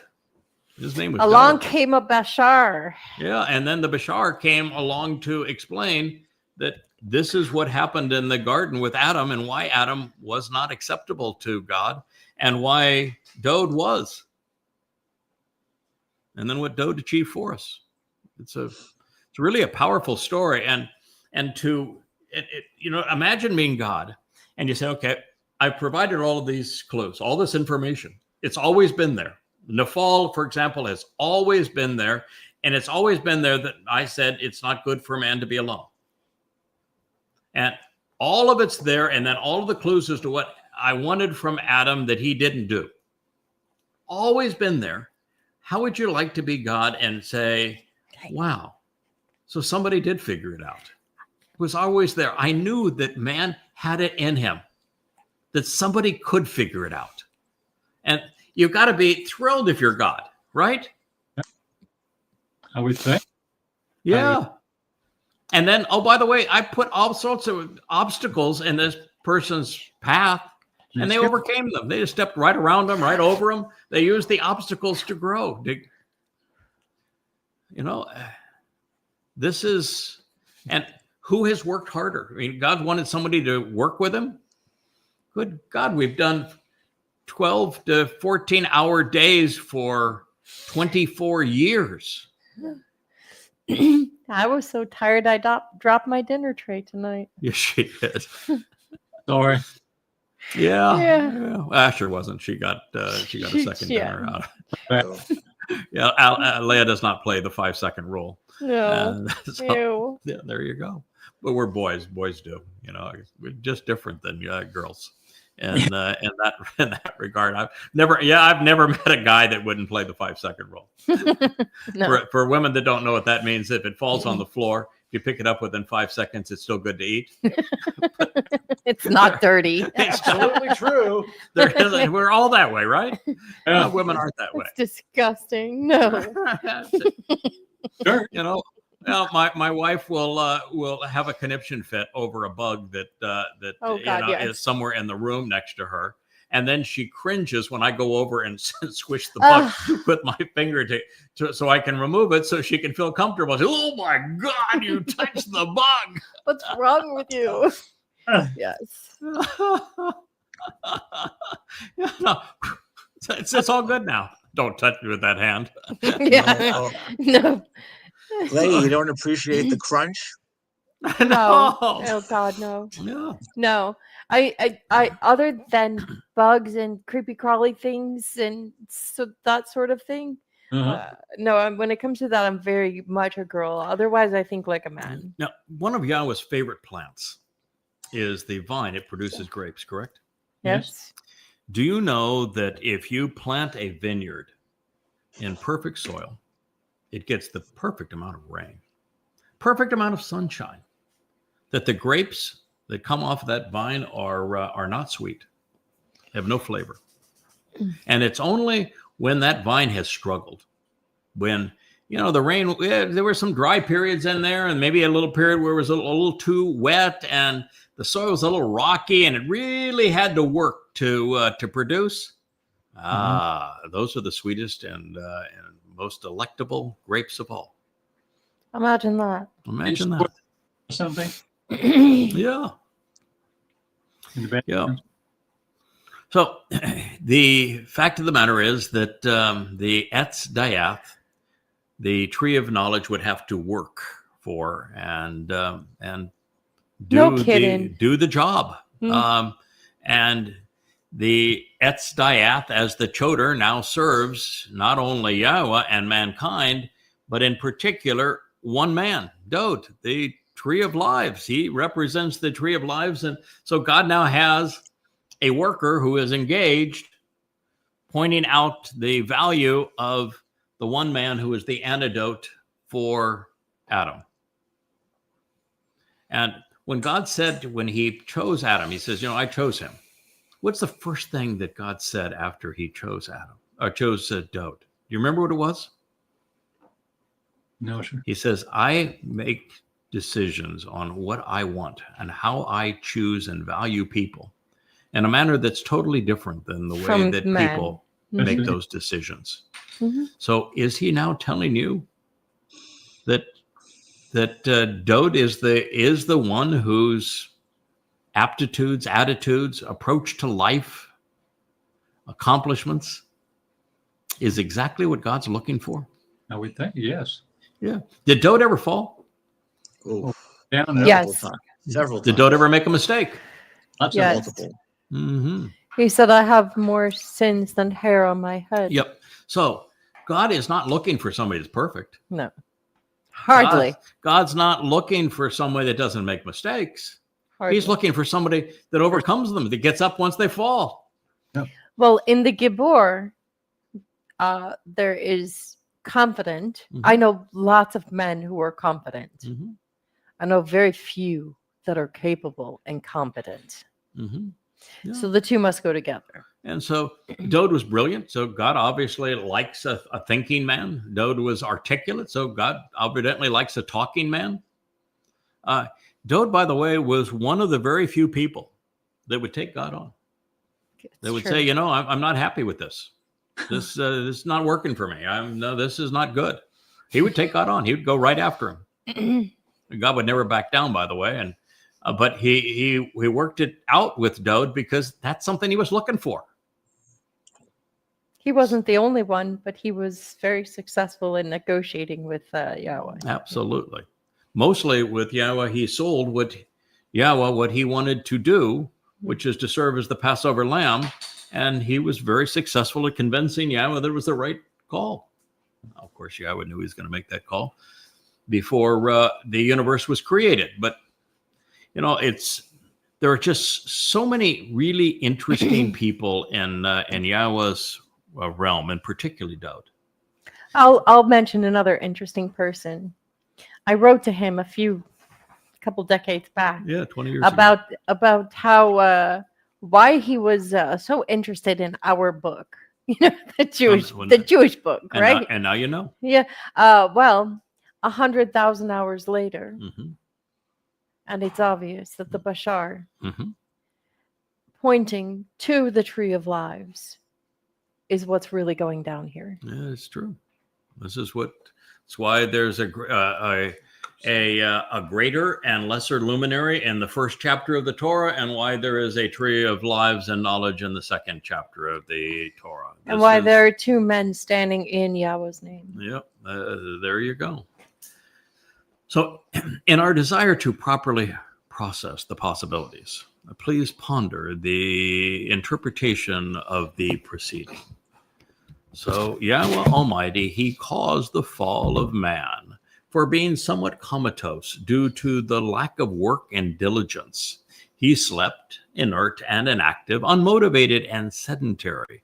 And so he grasped hold of one of his ribs, symbolic of that which was limp and lame from his side. He sutured up and isolated the place beneath, and succeeding it, even replacing it over time with the Bashar human herald. Pretty profound, isn't it? And it's an eye-opener. I mean, it's hard to even come to grips with all of that, but that is where we are, and that's why there's the tree of knowledge, and why it points to the tree of lives. It's why there is a lesser luminary pointing to the greater luminary.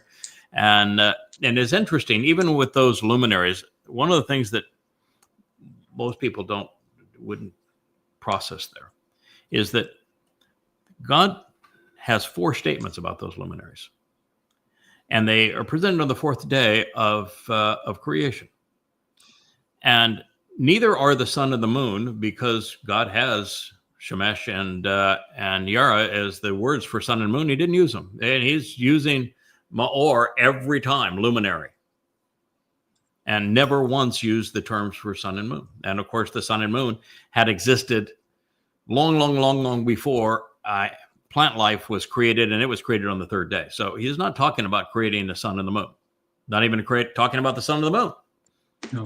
That are greater and lesser luminary, and they would be signs for the Moedim. And it's written plural. Mm-hmm. Why? Because the greater luminary, he fulfilled Pesach, Matzah, Bekurim, and the lesser luminary is responsible for Shabua and Teruah, which then makes them both working together to enable Kippurim. And those trees are back right where they belong on Sukkah, working together again. The Moedim are the greater and lesser luminary. They are these trees. So God said they're signs for the Moedim. And then he went as far as to say that both of these luminaries, the Maor, he says they're both Gadol. They're both Gadol. Both influential. They're both important. He just says that one is more important than the other. Yeah, because the one who serves as the firstborn son, the one who enables the benefits of the covenant, the one who is the exemplar of the family God's trying to achieve, the man who is the antidote for fallen man, who gets back up and rises, he's more important than the person that says, oh, that's the most important guy right there. You got to be paying attention to him. That's David, man. He's our Messiah. He's the Son of God. He is our Savior. He is our returning King. And it even says that he is the sovereign, and he's going to return to the sovereign, and it's the lesser luminary's responsibility to serve him. But then it doesn't leave the lesser luminary without responsibility, because he says in the time of the darkness, the lesser luminary, he's the leader. He's the one that's going to lead my people. Nobody would know without him. That you wouldn't know. And so it's just, right there in the first chapter of the first book of the Torah, you've got it all laid out. And then you open the second book of the Torah and you've got these two trees. And that's their role. We're right back to the same exact story. And the knowledge of what is actually transpiring here is being brought to you by the tree of knowledge that finally is becoming fruitful. Isn't that beautiful? I know. Yeah. Amazing. And by the way, the whole story is all about what grows out of Ha-Adamah, and such that it can be parah, fruitful. And what is the individual that sacrifices his life on Teruah so that Israel might live? Adam and Parah. Adam and Parah. Adam and Parah. Whole stories laid out right here for us. Mm-hmm. So, fact of the matter is, Adam was lethargic. He lacked the desire for diligence. It is a fact that should have become evident, because after Yahweh told us that man's purpose would be to work in the garden with him, we're never told of anything Adam actually did to improve his situation or to make life more interesting or productive. He wasn't productive. Adam was looking, or Yahweh was looking for parah, for productive. And perhaps when equating this to the Etz Dayath, I have already invested 24 years of 12-hour days developing Yada Yahweh. Oh, sure, it's been rewarding, but it's also been challenging, and we've had to overcome all manner of obstacles. Most recent is the name of this series. And overall, we've comprehended more about God, learned more about God than really everyone up to this point combined. If you look at what Dode wrote in his Psalms, you could put everything that Dode wrote in this one volume. In fact, the third volume of this really just focuses on Dode's 109th Mizmor, and then you look at the Coming Home series, and we've got Dode's Mashal and his Mizmor. If you were to take everything that's in the Torah, prophets, and Psalms, it's equivalent to about 1,200 pages. All of it. Yada Yahweh, it's 25,000 pages. Gives you a comparison. So sure, it's been rewarding, but it's clearly been challenging along the way, but we've been productive. We've not only turned to the oldest extant resources, the Dead Sea Scrolls, but we've scrubbed every word of the religiosity by removing the diacritical markings that were added thousands of years later by the Masoretes while exploring every conceivable connotation. The reason we were able to deduce this is the lesson of Hebrew is that verbs, actionable words, describe the meaning of nouns. Mhm. And so we're able to deduce the meaning that was intended by not relying on somebody's religiosity, but instead by looking at the actionable nature of the verbs that underlie them. And this has developed a wealth of insights, explanations, commentary, some of which we've just shared in this program. So days became weeks, weeks became months, months became years, and years decades, and we have never relented. And you guys have been exceedingly diligent. But, think of, now Rich here and Kevin and Leah. But, think about giving up everything that you had, every hobby, every toy that you had, been able to purchase and become skilled at operating. You gave it up. I gave them all up. I used to play golf too, not as well as you did, but Oh, I yeah. haven't touched a golf club in years and years and years. I love to fly. I don't own an airplane anymore.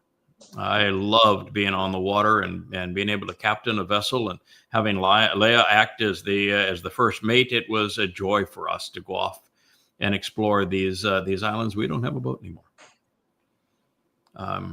We do this every day. We start before the sun rises and we end way after the sun sets, and we do it every single day.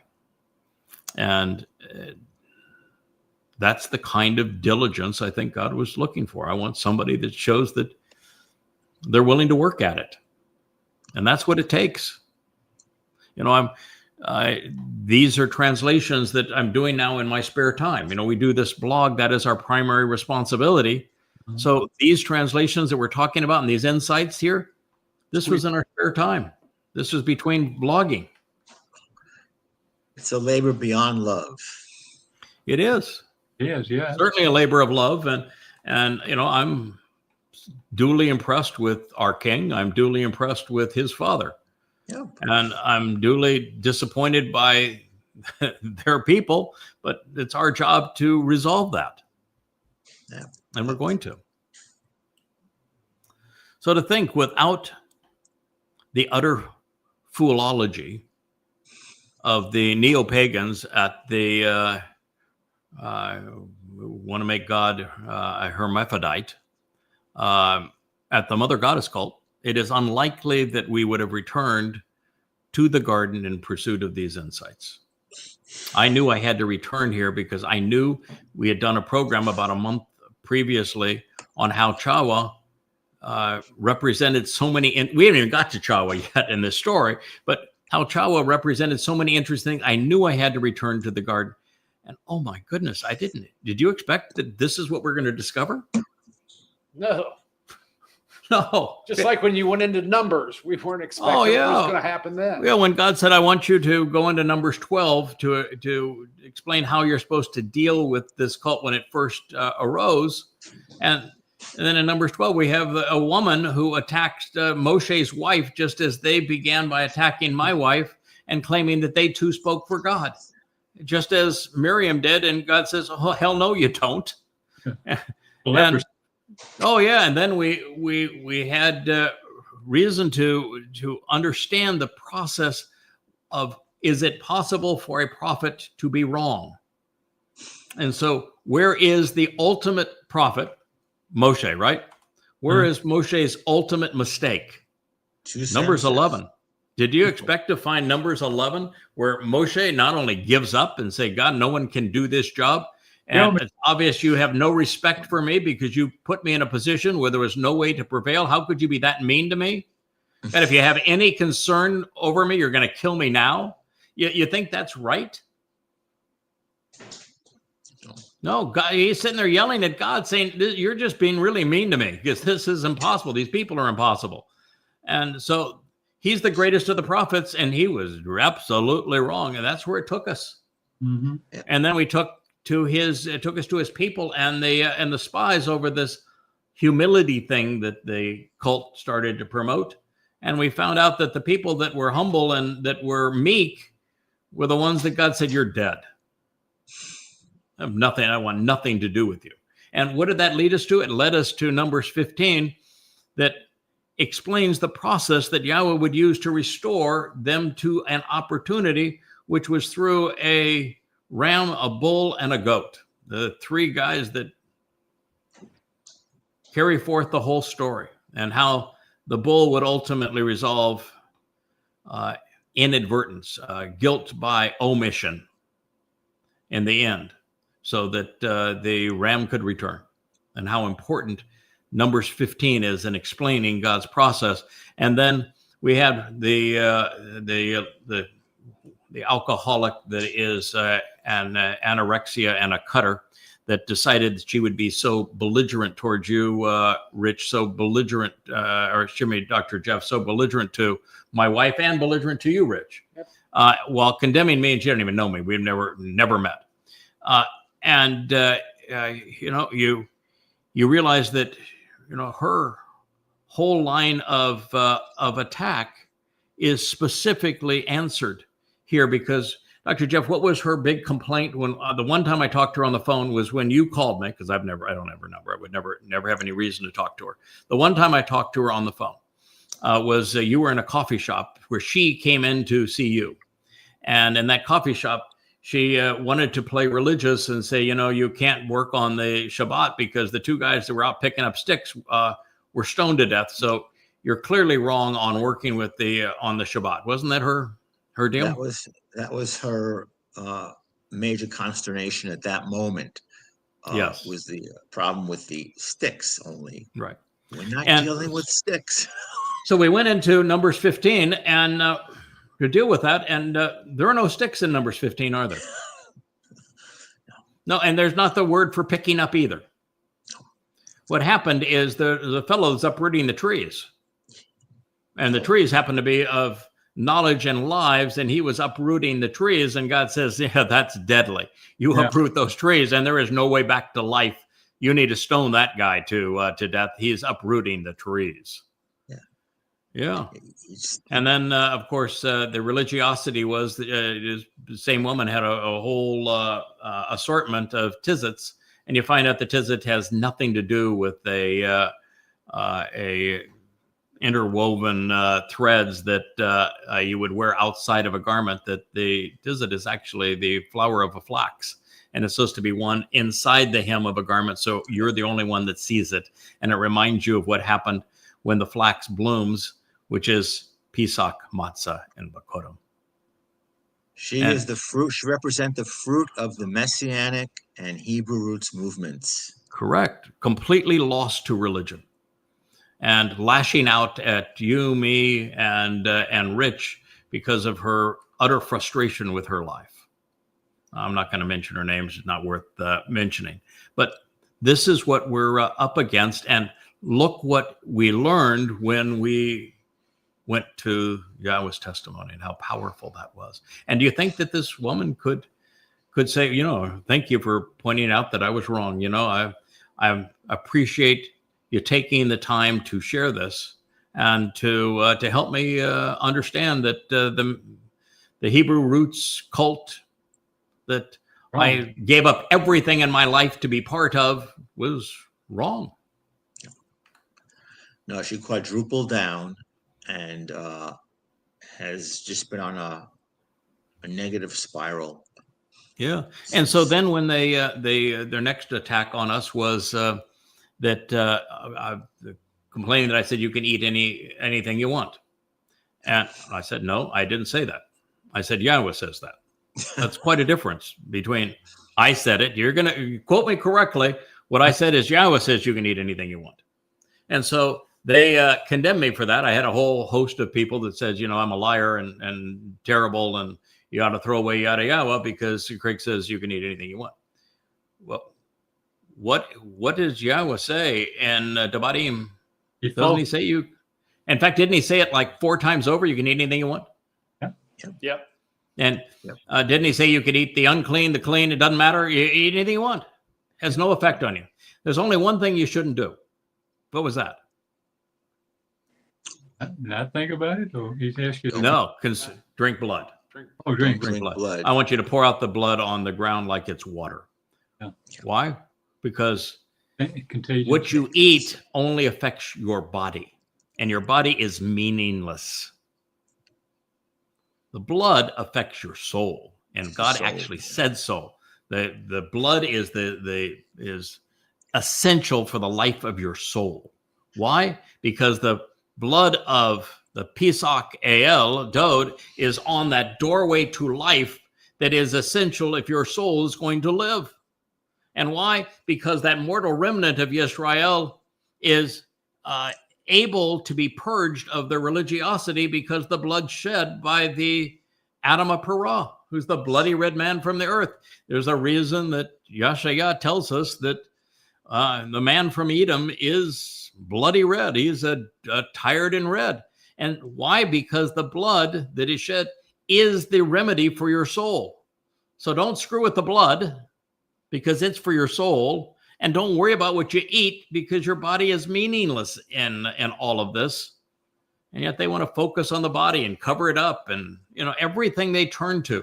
They were the ones who said that, boy, this idea of being naked, that's wrong, wrong, wrong. If you're promoting nakedness, then you're wrong, immoral.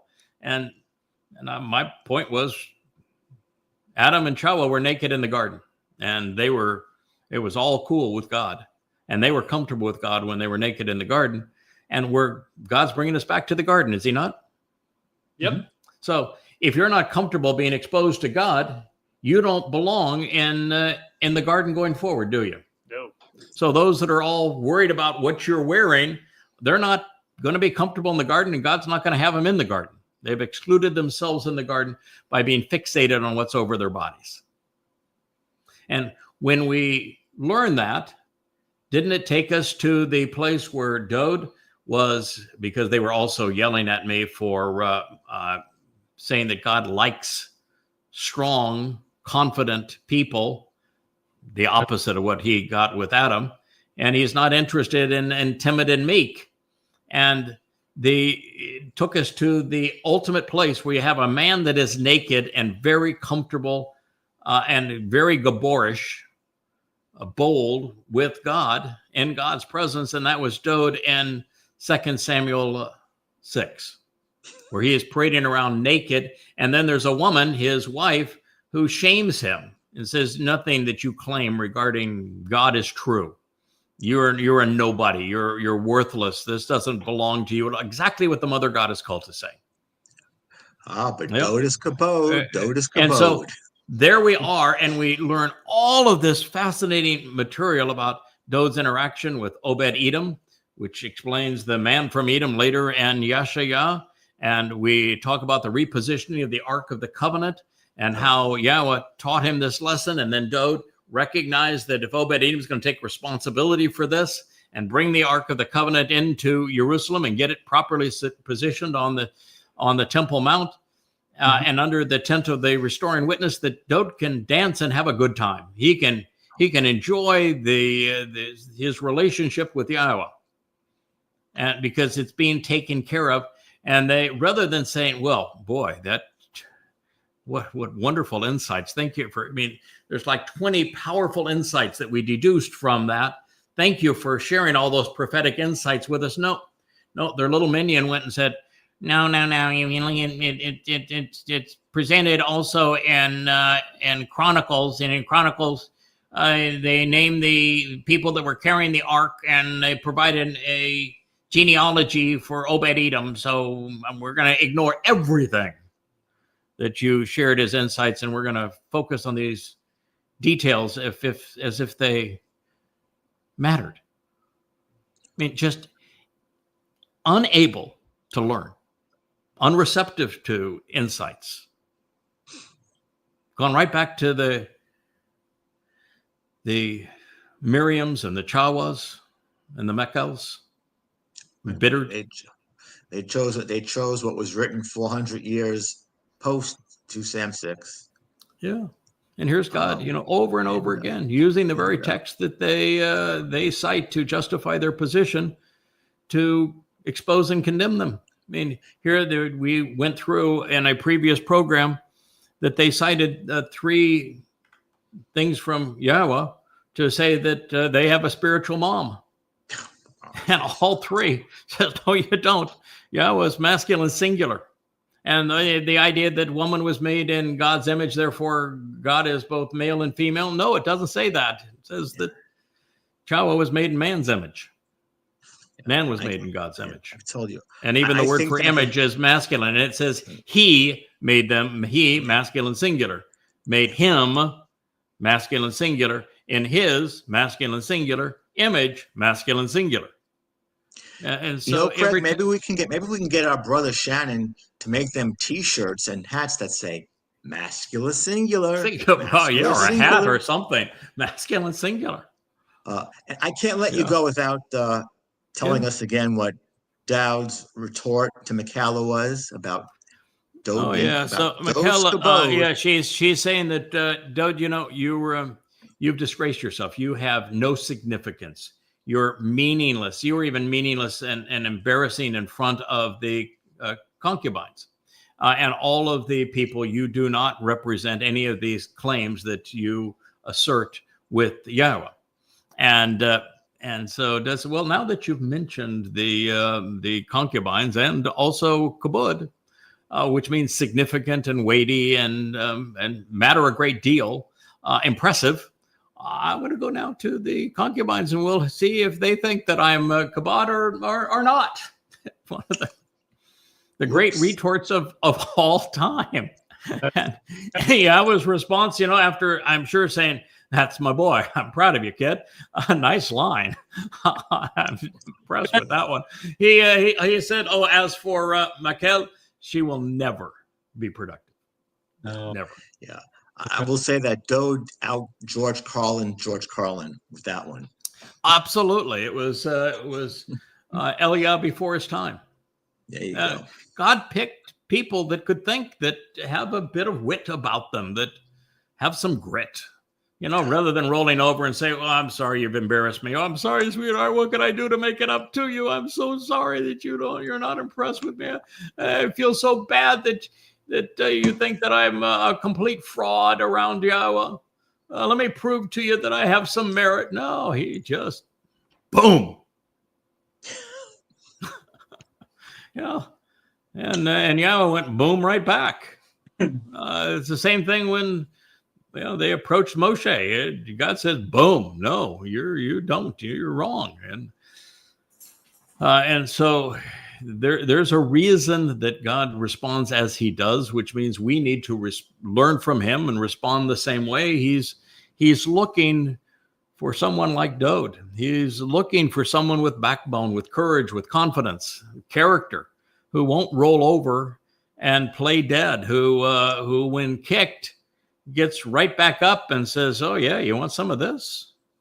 We don't go out looking for a fight, but if you're going to put one in our face, we're going to respond, because that's what God does. So, it was the foolology of the neo-pagans and the God is a hermaphrodite akin to Baphomet that caused all of this. Without their stupidity, we would not have learned at the pace that we're learning. This is the very idea that God wanted. You're going to see obstacles thrown in your path that, come from places you never would have thought possible.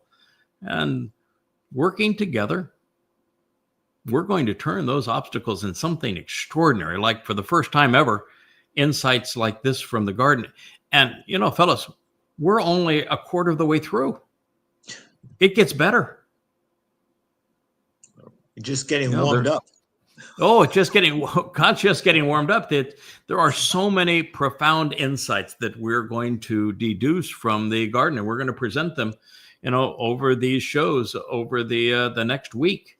Not to repudiate any more the Mother Goddess cult. They're dud. I mean, it's if they have any sense at all, any shame at all, any capacity to think and to learn, they're just going to go dark and go away. And if they don't go dark and go away, then all they're doing is further condemning and embarrassing themselves. So they are a non-factor. I don't care how many times they hashtag my name and try to pretend that that their purpose in life is to copy me, trying to do what Java did, to contravene the tree of knowledge without the chakma to be able to pull it off, copying my style and wearing me like a skin while condemning me. It doesn't fly anymore. It's they're toast. It's over for them, but it's not over for us, because every moment now we are learning, growing, sharing insights that no one had previously perceived. And it's only a matter of time before more and more Israelis say, you know, there isn't anything the rabbis have said intelligently about the Torah, ever. They've never had anything intelligent to say about Chawa, nor, I mean, they take the opposite approach to this whole story in the garden that we have just done. They take the opposite approach to Miriam. They side with Miriam against Moshe. They say God was wrong. They have never been able to deduce the understanding that they were so obnoxious that Moshe said to God, I want you to kill me. And so, since the rabbis have never come up with anything that has any merit, and now they're hearing these kind of insights, you've got to be brain dead not to be an Israeli and not say, I want to learn more from that tree of knowledge. That is obviously somebody that is absolutely keyed into the mind of God. Absolutely. And this is the place where we need to go to learn at this time and return to Yahweh. You're here. Yep. Yeah. Right here. And I heard one of the most, I don't know if it was the most ridiculous or one of the most ridiculous things I've heard in a long time, but the miscreants who call themselves the Satmar rabbinical Jews partnering with the Fakistinians, saying that God wanted the Jews and the people who practice the Jewish religion not to have any land and to be dispersed throughout, or else he would have given them the land. Therefore, there's no Israel.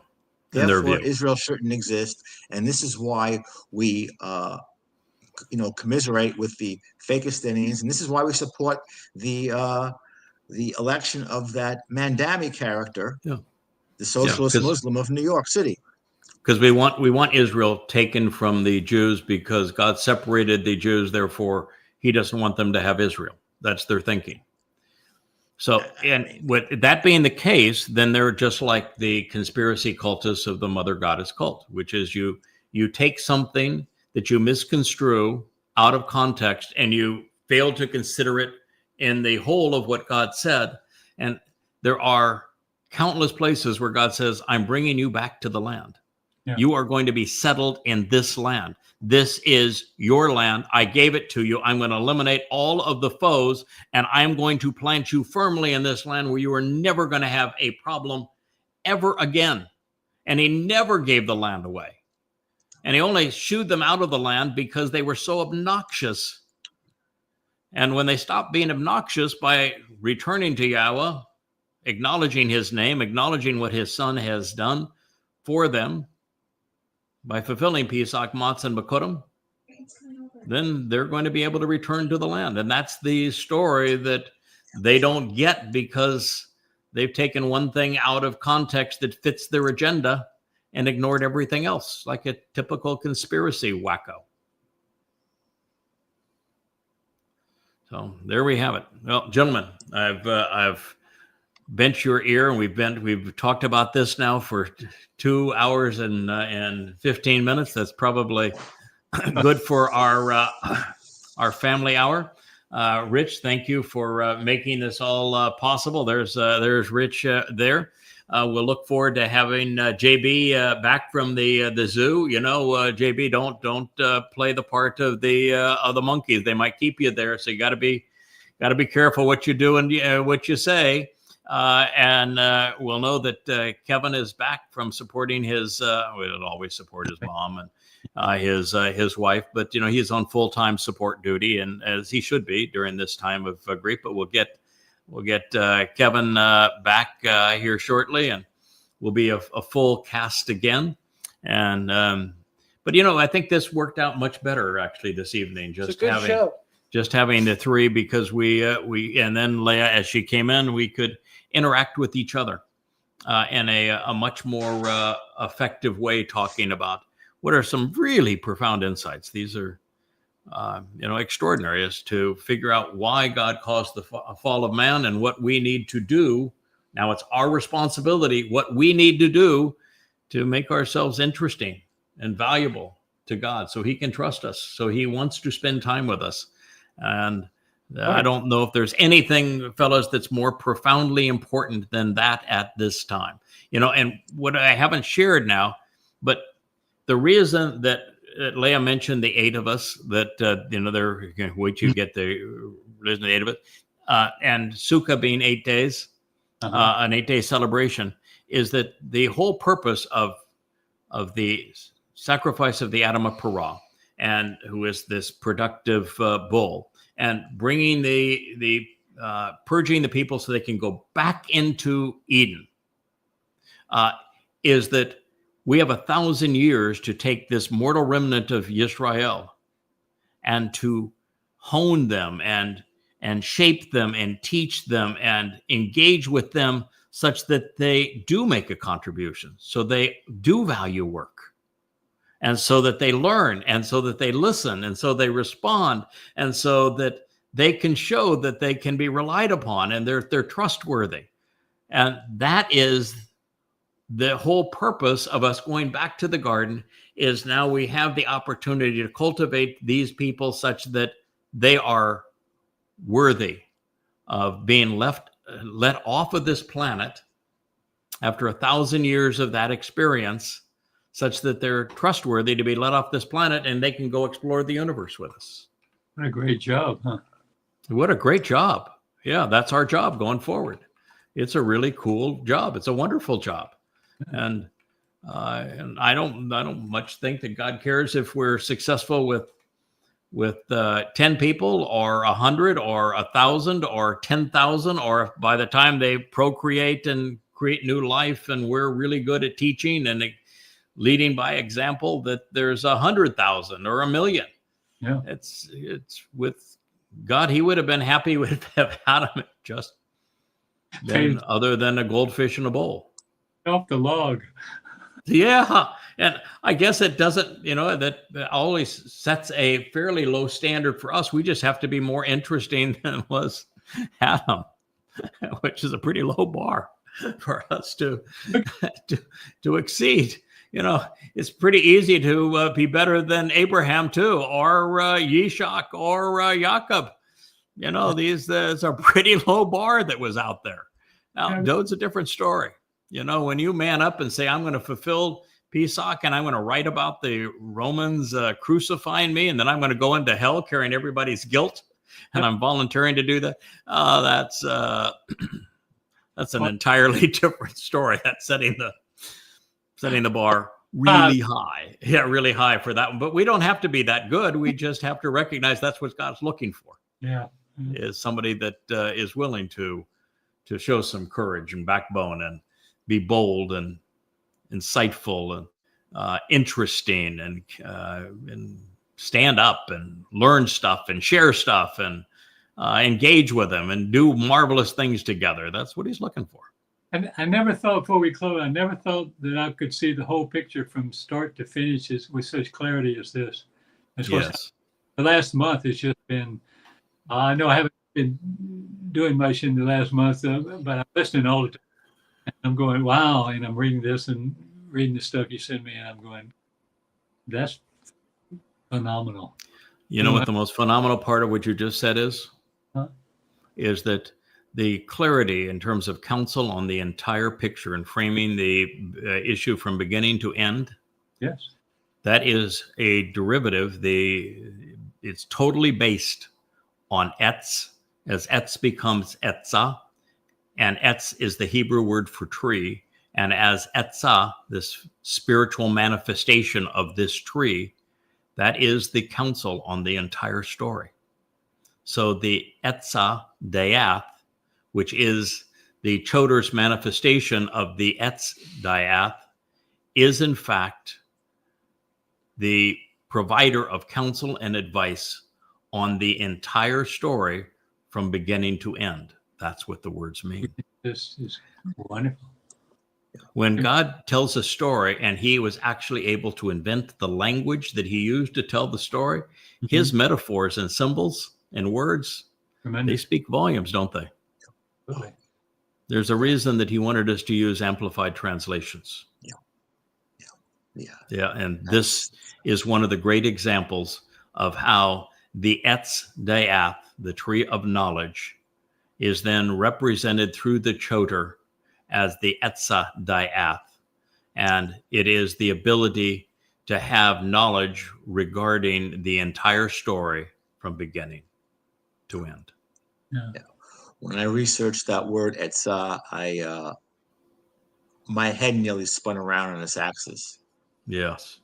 And to see it in the story with the Choder, and then the Choder is, we're told he is masculine singular, and that he has he becomes para, that he is rooted in the ground, that he is known as a netzar, which is an observant branch, that he is deeply rooted, and ultimately he becomes para, which means fruitful. And that's the presentation of the Choder. Yeah. Shabua Teruah. You cultivate the seeds, and then you sow the seeds. Yeah, the Choder is the tree of knowledge. He's the embodiment of the tree of knowledge. That is the story that Yah was telling. And that by itself is one of the most profound insights, because the prophecy regarding the Choder is one of the most powerful prophecies anywhere ever told. And now we know exactly who the Choder is. He is the tree of knowledge. And we now know what the Adamah Parah is, because the roots are in the Adamah that bears Parah, fruit. The whole story is God is the ultimate storyteller. He is the ultimate teacher. All he was looking for is a good student. Well done. Thank you. Well, so thank you. I mean, yes, such a pleasure to work for. And it's amazing too that Yahweh is not a teacher who's doing this in a manner of, I'll teach you the material and then that my job is done. Yahweh is a very engaged teacher, where he is excited by, he is thrilled by his students. When his student learns and shares, and then others benefit by what his student has learned, and then they share, this causes Yahweh to not only be pleased and satisfied and happy that it was possible for someone to do this, but he gives all the credit to the dadgone tree, rather than Yahweh saying, "Yeah, well, I did this. I was the one who shared all of this information so that it made it possible."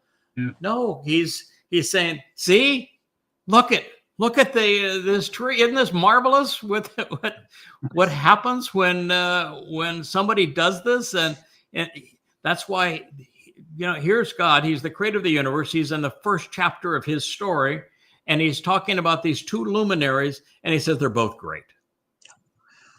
They're esteemed. I'm proud of them both.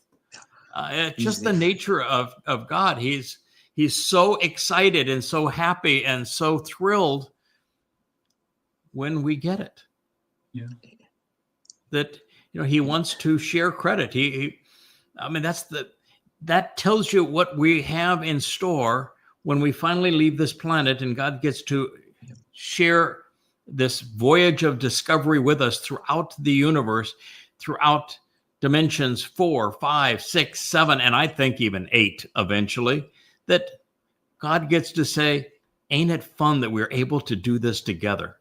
And if we actually were to best him in the design of the platypus, he's going to be ecstatic for us.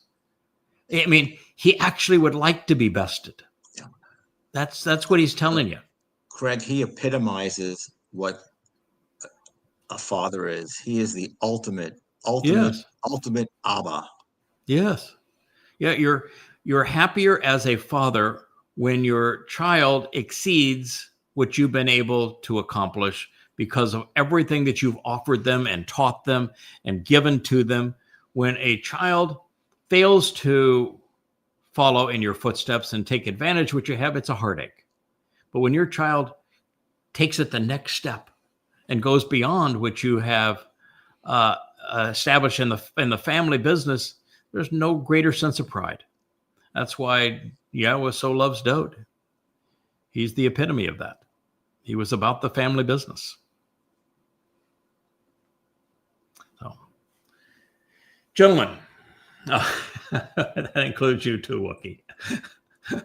Wookie's going, that was a long outro. Wow, that was a long one, Dad. I'll get up. Here I am. I'm coming over to you now. It's been a pleasure. Thank you so much for your endurance in this long program. But that's what God's looking for. He's looking for endurance. And I'm delighted that we're surrounded now by a family that is in it for the long haul and is devoted to the cause. And I thank you all.